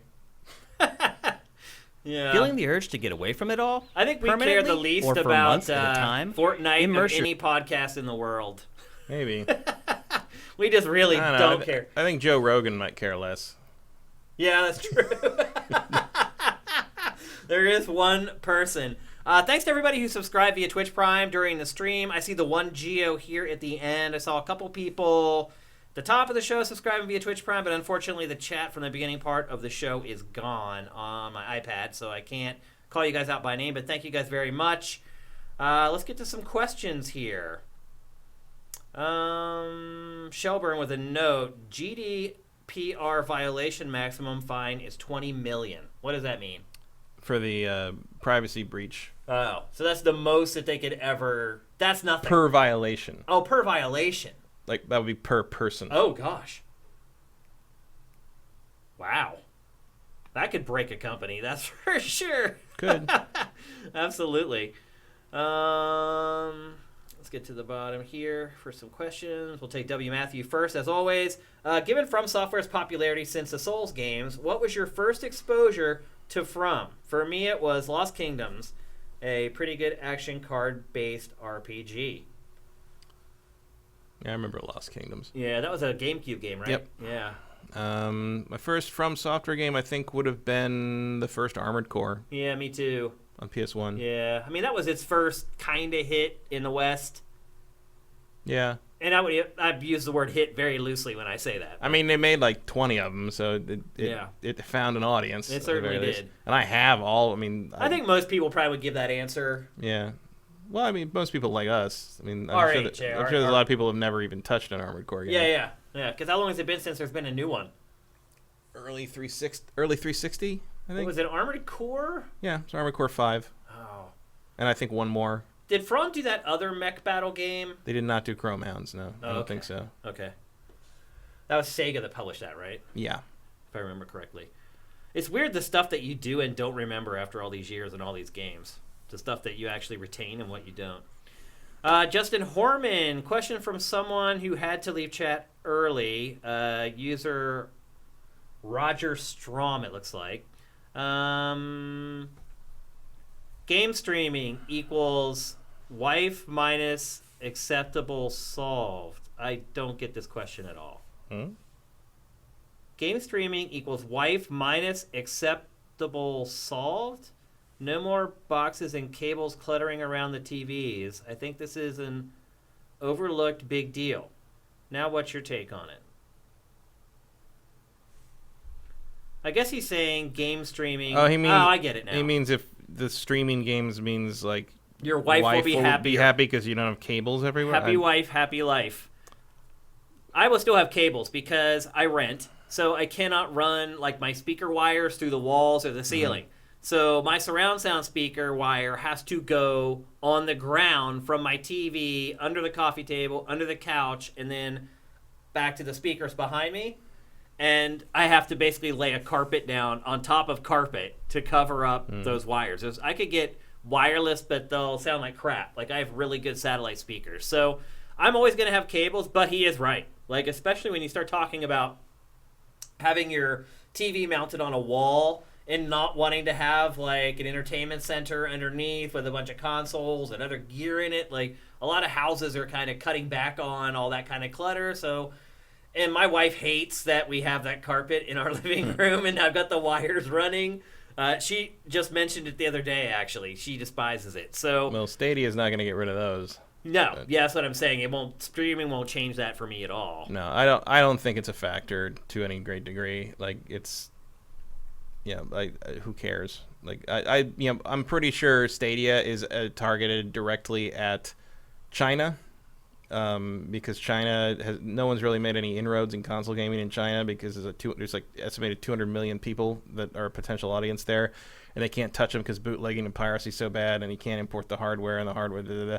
So in this case, you got good internet infrastructure, and you got a simple subscription service, which is already a thing in China pretty regularly, and you've got all the major games. You're selling them for full price, but you're selling them over this streaming service, so you don't have to worry about anybody. There's no hardware, there's no disc, there's no nothing. You can't pirate anything. It's all it's all server side, so they've got control over that. It's made for China. It is absolutely targeted. That's the whole point, I think, of Stadia, is trying to break into the Chinese market, and anything they get in North America and Europe is just gravy. Yeah. Just bonus points. Interesting. That's an interesting perspective. That's my theory. I think that's a good theory. That's the only way it makes sense to me. Yeah. So we'll see. And they could make a ton of money in China. Oh yeah, I mean that's a completely untapped console market. Yeah, it's really crazy. Okay. You don't even need to sell them a controller. You can use any controller they already have. Like it's the perfect Trojan horse basically to get into that market. Yep. Justin, thank you for submitting that question on behalf of someone else. That was very awesome of you. J. Reed, Vic 7, Rainbow Six Siege, No Man's Sky, and Sea of Thieves all had uniqueness as an advantage. Is part of the uphill climb for Anthem with its new Cataclysm content going to be there being two high quality similar games in Warframe and Destiny 2 that are free? I'm not sure I completely understand that question yet. I think the uphill climb for Anthem is that nobody cares. Yeah, They blew it. It's over. lost all of its mind share at this point. I mean, they put the I think it was 1.30 update was today, and like there's huge changes, tons of additions, but like, does anyone care? And the sad truth is, I'll probably look at it, but like I think it's too little, too late. It is. The sad truth is that game really had a great window. Yeah. It could, if it were actually really good, it could have done huge. Because think about it, nothing really all that compelling has come out since. Yeah, it had a lot of time to itself in that arena. And it just wasn't able to capitalize. Blew it. EA blew it. I don't think there's any saving Anthem at this point. I think whatever they have planned, they'll finish and they'll get out. Yeah, I've said from the beginning usually these games have like a 1-year plan for post-launch, and I figure they'll support it to the end of that, and EA will pull the plug. Yeah, and that'll be that. That's my guess too. Start looking for the death of Anthem sometime next February. Yep, that's about right. That's what I would say too. It's sad. It had so much I possibility. I like playing it. I Yeah. enjoy it. I think there was a lot to it, and but it just wasn't there. It's hard to recover when you come out of the gate week. I mean, just look at Fallout 76. Bethesda's not giving up on that, but But Bethesda is not EA. only the hardest of the hardcore are playing it still. It does have a dedicated audience somehow, but it's small. I think Anthem could have something similar, but it's not good enough for EA. Yeah. Like, Bethesda's not the same kind of company. It's true. Yep. Okay, here's a real question from Justin Horman. Mr. Kyle, as a Criterion Collection collector, how interested are you in the upcoming Spine number 1000, which will be a $225 8-disc 5-film Godzilla 15. box set? 15 film box set. Yeah. What is your favorite movie to get a Criterion Collection release, and what is the Criterion Collection disc you've watched the most? There is no limit to my interest in that box set. I'm a huge Godzilla fan, and I can't believe they actually jumped through all the licensing hoops required to get the entire Showa series in one box. I never thought that would happen. Part of the difficulty with Godzilla movies on DVD and Blu-ray has been that because so many of the different movies were distributed by different companies here, because it was not one single distributor all the time bringing those movies out in America, both in theaters and on home video and on broadcast. Tracking down everyone and appeasing everyone who had the various rights to everything was a nightmare. And so you got all these different releases from different companies, from different weird, and they were Destroy All Monsters very famously was, among Godzilla fans, was out on DVD for like a month, and then like that was it. And then like for years, Destroy All Monsters on DVD was like $200 on the secondary because you couldn't get it. And then they re-released it and it was better, and it's on Blu-ray now. But getting all these in one nice, coherent, like well-produced box set in one place is fantastic. So yes, I will be buying that sight unseen. I love that the 1000th release of a series, as speaking as someone who has hundreds of them, is as film snobby as the Criterion Collection. It's going to be a Godzilla box set. Like, that's awesome.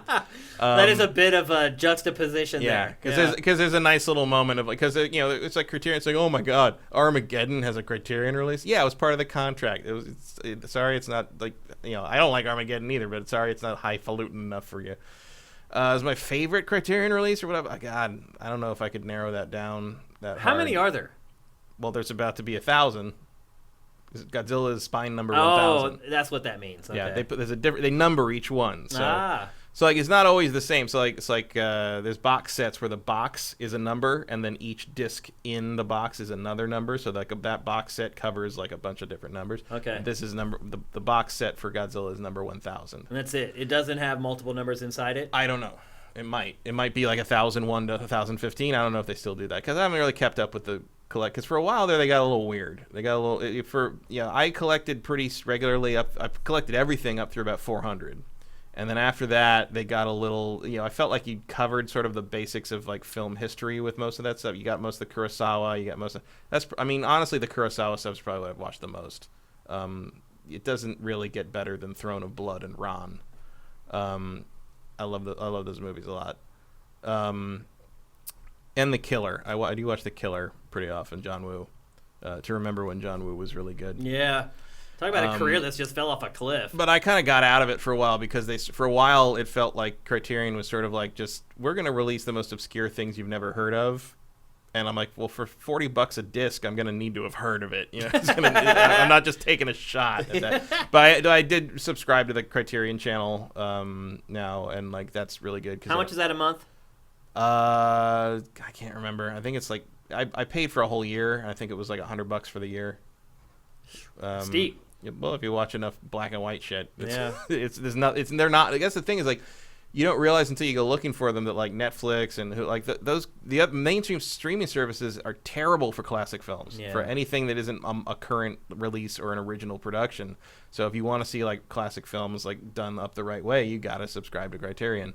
I bought an Amazon Fire just for that because I didn't have it on my TV.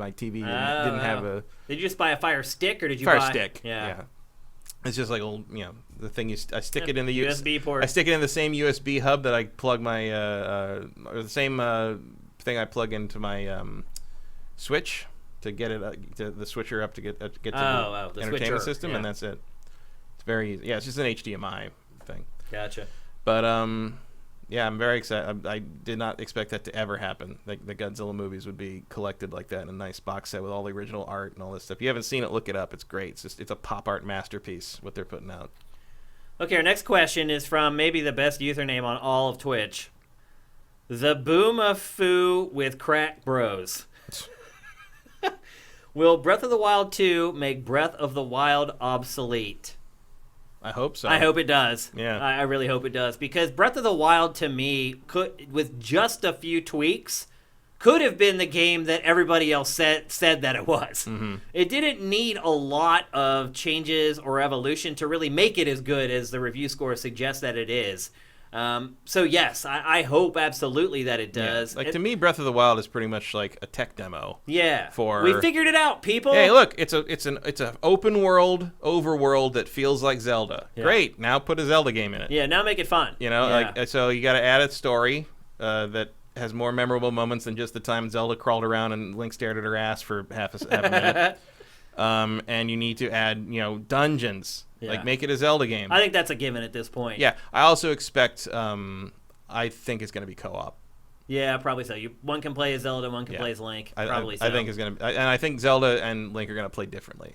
I also think that once everyone plays Breath of the Wild 2, they're going to see why myself and others didn't think the first Breath of the Wild was the game of forever, because they're going to see how clearly it could have been improved. I find it very hard to go back to Breath of the Wild. Yeah, I know. I have found it hard to go back to it when I got to like the 50-hour mark. Yeah. I was like, I'm over this. I'm tired of climbing these rocks. I played something like 80 hours, and I really enjoyed it. But when I went back to play the DLC, when the DLC was out, I just couldn't get back into it. It's so different from everything else. You have to relearn like the control scheme all over again. I tried again like a couple months ago, and I just bounced right off it. Yeah. Like the instant it starts raining when I'm trying to climb something, I'm like, you know what? Go fuck yourself. Who in the hell thought this was fun? There's all kinds of little stuff like that in that game. Like, so what? Because what happens? Triggers. There's no like skill-based thing to get around the rain. You just have to stand there and stare at the wall you want to climb up until the rain stops. Yep. What the hell? It's very un-Nintendo, frankly. Yeah. I think it's like you said, though. They're like, they got it to where it worked. Yeah. And they're like, okay, there you go. I mean, in terms of like, hey, do you think you could make an open world that feels like Zelda? They nailed it. Yeah. They did, but they forgot to make the rest of the game. Yeah, the actual game. Vincent, does the quality of Fire Emblem Three Houses make you more interested in Koei Tecmo's other strategy games? Should we expect impressions of Romance of the Three Kingdoms 14 next year? Hell no. That was a funny question, Vincent. Good job, bro. No. Because one thing I will say is that, like... I mean, if you want to reinvent Romance of the Three Kingdoms as a school Harry Potter setting, and I have to, like, teach them all how to be warriors, I mean, that would actually be kind of funny. One thing I will say about Three Houses is it has personality, and it's like a warm game. Like, I don't know what that really means, but to me it means something. It's like, those Koei Tecmo games are so rigid, and they're based... At the very least, you'd have to make it. You have to make it possible for me to have lunch a lot more often in Romance of the Three Kingdoms. Yeah, I don't see that happening, Vincent. Unfortunately, or fortunately, depending on your perspective. The One Geo, since you subscribe via Twitch Prime, we are absolutely going to answer your question. What game do you wish you were a pro at? Street Fighter. Oh, come on, you know it's Smash. No. Wish I were a pro at. Man. I mean, I could. That's a hard one. There was a like a Hard Times on the parody like news site, sort of like The Onion, but they did a parody article which was just like, local man too good to play fighting games with friends but not good enough to play competitively. Yeah. And, like, that's pretty much where I'm at. I could be competitive if I wanted to like put more time into it and drive down to like Santa Ana to play in Wednesday night fights every Wednesday, but I that's too far. I'm probably taking this a little deeper than I should, but when I think about like what game would I want to be a pro at, I think about the whole bit of being a pro. The travel. Like, where do you have to go for most of the tournaments? Are they most of them domestic? Or most of them overseas? That all plays into it for me. See, when I think of it, I just think of like being good enough to walk into a major tournament and not get knocked out, get knocked out in pools. Right, basically, right. You know, like that would be what my definition of that. I don't think I would necessarily be going to like CEO in Florida and stuff. Yeah. That's the only game I even have a vague especially now chance. it's in Daytona Beach. Fuck that. Yeah, the only game I even have a vague chance is probably Call of Duty, and I really don't have a vague chance. I mean, my KD in Black Ops 4 is probably like a 1.35, 1.4. I mean, I'd love to see like a genie spell or something where you were that good and it was just like this old dude with all these children like trying to just wrecking shop. What is he doing? And he like that would be great. He's just wrecking 20-year-olds Yeah. like left and right, and you're like, everybody you can't have a beer. Yeah. But then I think about, okay, you also have to play one game for a really long time. Yeah. And I think with that considered, it would probably be League of Legends, because I never get tired of that game because I'm always getting better at it. So if I had to pick, most of League's tournaments are overseas. That's true. You'd spend a lot of time in Korea. Huh? Yeah. I guess I would probably go with Call of Duty. It's close, though. Almost all of Call of Duty's tournaments are domestic, so you wouldn't have to fly very far. Shocker. And look, if I hadn't traveled a lot already, I would like the idea of going overseas to play in tournaments, and I'm sure a lot of the real esports athletes would prefer League because of that reason, but because I've already traveled a lot of places and travel doesn't hold a big allure for me anymore, it would probably be Call of Duty. Yeah. Yeah, I mean, I wouldn't want to travel around and do that life. I don't want to do it at all. Not again.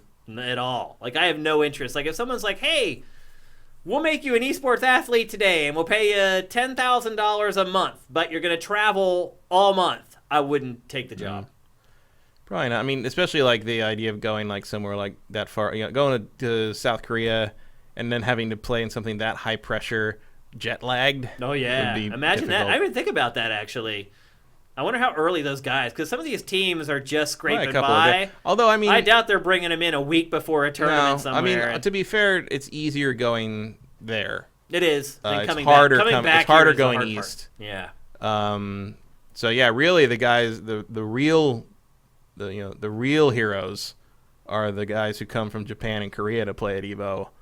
Because flying, Japan to Vegas, that jet lag is awful. Yeah, it is. You just coming back from Asia, like usually would it takes a week for me to get back to normal. Is awful because you go over the international date line and you literally relive like 3 or 4 hours of your life again.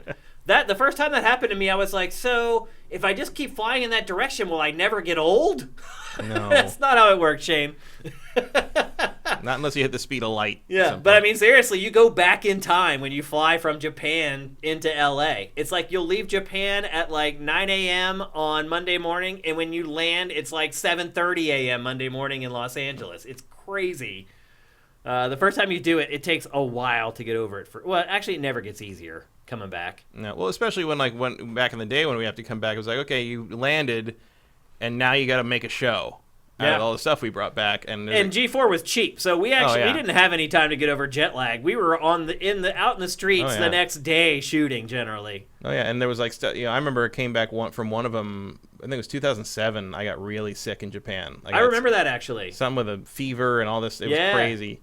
And we came back, and one of our other producers gave me one of his Ambien so I could, because I didn't want to live through a 13-hour flight with all that congestion and all that. So I slept through that. But when we landed, my voice was gone. Really? I could barely talk. Just during that flight, it just was gone. Yeah, I couldn't go home. We had to go back to the office and like organize everything and decide. And before I could leave and rest, hand the tapes in, figure out where everything was and what was. Yeah. And at a certain, we were trying to like figure out like what this was and this was here, and I'm like, this is this is that, because I knew what all the B-roll was, because that was kind of like it always ended up being what my thing was do we have footage of all the different games, because I knew all the games off by looking at them. And this, and at some point, like I was trying to get sound out, and at some point I corrected Adam on something, and Adam's just like, well, I didn't know. I'm like, do not read into my tone of voice right now. I am literally just trying to make intelligible words come out of my mouth. However it comes out is the best it could come out. Yeah, assume it's very polite. Whatever I'm trying to say. So yeah, that was that. that stuff tended to be a nightmare. I can't imagine like going through that and then having to play a fighting game tournament against the best people in the world like that. I mean, that's amazing that they pulled that off. Let's see. Emperor Dread. While watching EVO, I was wondering how awesome it would be to have a moment of glory on stage. Do you two have any favorite pop-offs, in quotes, you'd like to see or perform yourselves? Well, my favorite, I'm a big fan of whenever Gutex would throw his fighting stick off. That was always fun. But my favorite of all time was either I can't remember which it was. It was either NorCal or SoCal regionals in I think 2009, and Taquito was playing. And he, this clip is famous, but I was sitting with Seth Killian on the stage next to the stage because I was there for G4, and so like I got nice treatment. Yep. They all liked me there because I put them on television. Yep, and that'll do it. So I was sitting with Seth like off the side of the stage, and the way it was set up was the players were on like one side of the stage playing, and then there was a projector that was projecting the game on the kind of the back wall of the stage for everyone in the audience to see. And Taquito was playing Akuma, and he won with some crazy, like he just like bonsai charged the Raging Demon, like just shouldn't have worked, but it did. Like he got and like he knew, because the Raging Demon takes a while. He knew he'd won. The life was coming off. So he gets up. He puts the stick down, gets up, runs to the center of the stage, and stands with his back to the projector. So when Akuma does the thing where the symbol appears on his back, the symbol appeared on Taquito's back to the projector, and it was the coolest damn thing I'd ever seen. Like the entire auditorium just was on their feet. It's like, wow, that's great. Yeah.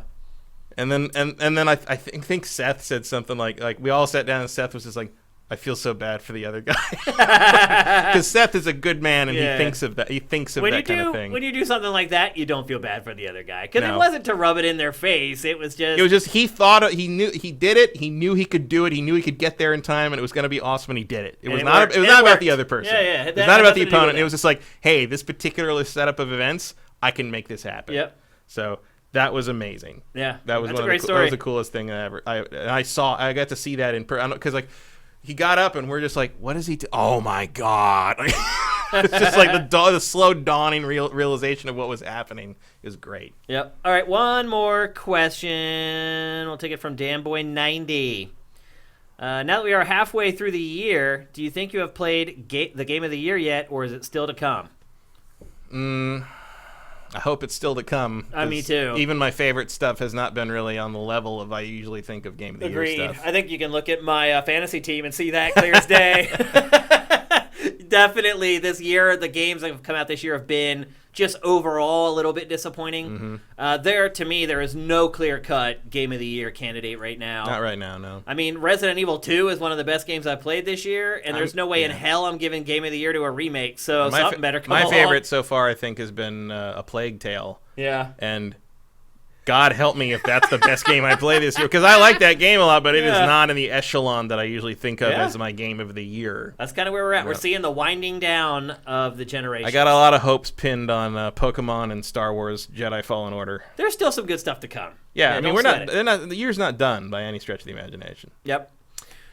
All right, before we go, it's time to hear a word from our sponsor. Feeling the urge to get away from it all? Permanently or for months at a time?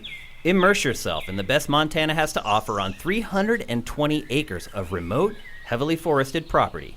Gaze at your own private lake from the deck of the log cabin. Truly off the grid, soak in a custom wood fire-heated hot tub surrounded by wilderness and wildlife. Visit www.lostlakemontana.com for more detailed information and images. You can also contact Doug DeShazer today at deshazermt@gmail.com or 406-291-1643. That's deshazermt@gmail.com or 406-291-1643. We got news coming in. Once again, hit up DeShazer Ryan Realty. If you're looking for property anywhere in the U.S., not just in Montana, they can hook you up no matter where you're looking to buy. Before we go today, first of all, thanks to everybody who was on the stream today. I think the 1 o'clock thing seems to be working. Like, I know the chat seems to be rocking the whole show. That's great. I know people in Europe were able to participate and watch the show live. That's awesome. Do not forget, today's high score, every Saturday at 2 p.m. Pacific, 5 p.m. Eastern. We did the time intentionally so folks in Europe can get involved. We had a great first episode. I guess it was a reboot. Yeah. We'd had a great first episode. We want more and new people to come in for the second episode. I'm hoping that you guys can. New episode of Pactor Factor going up tomorrow. You're going to get a double dip probably tomorrow. You're going to get Pactor Factor and this early in the morning, although Pactor Factor will probably be later at night. Again, really good questions this round. I was kind of worried because there's not much going on, but you guys did a great job asking questions, so look for that. Anything you want to update folks on, Matt? Not so far. Just, be real careful if you want that Metal Wolf Chaos action. Yeah, stay away. Anyway, thanks for watching as always. Everybody have a great day. GameFace is up and out.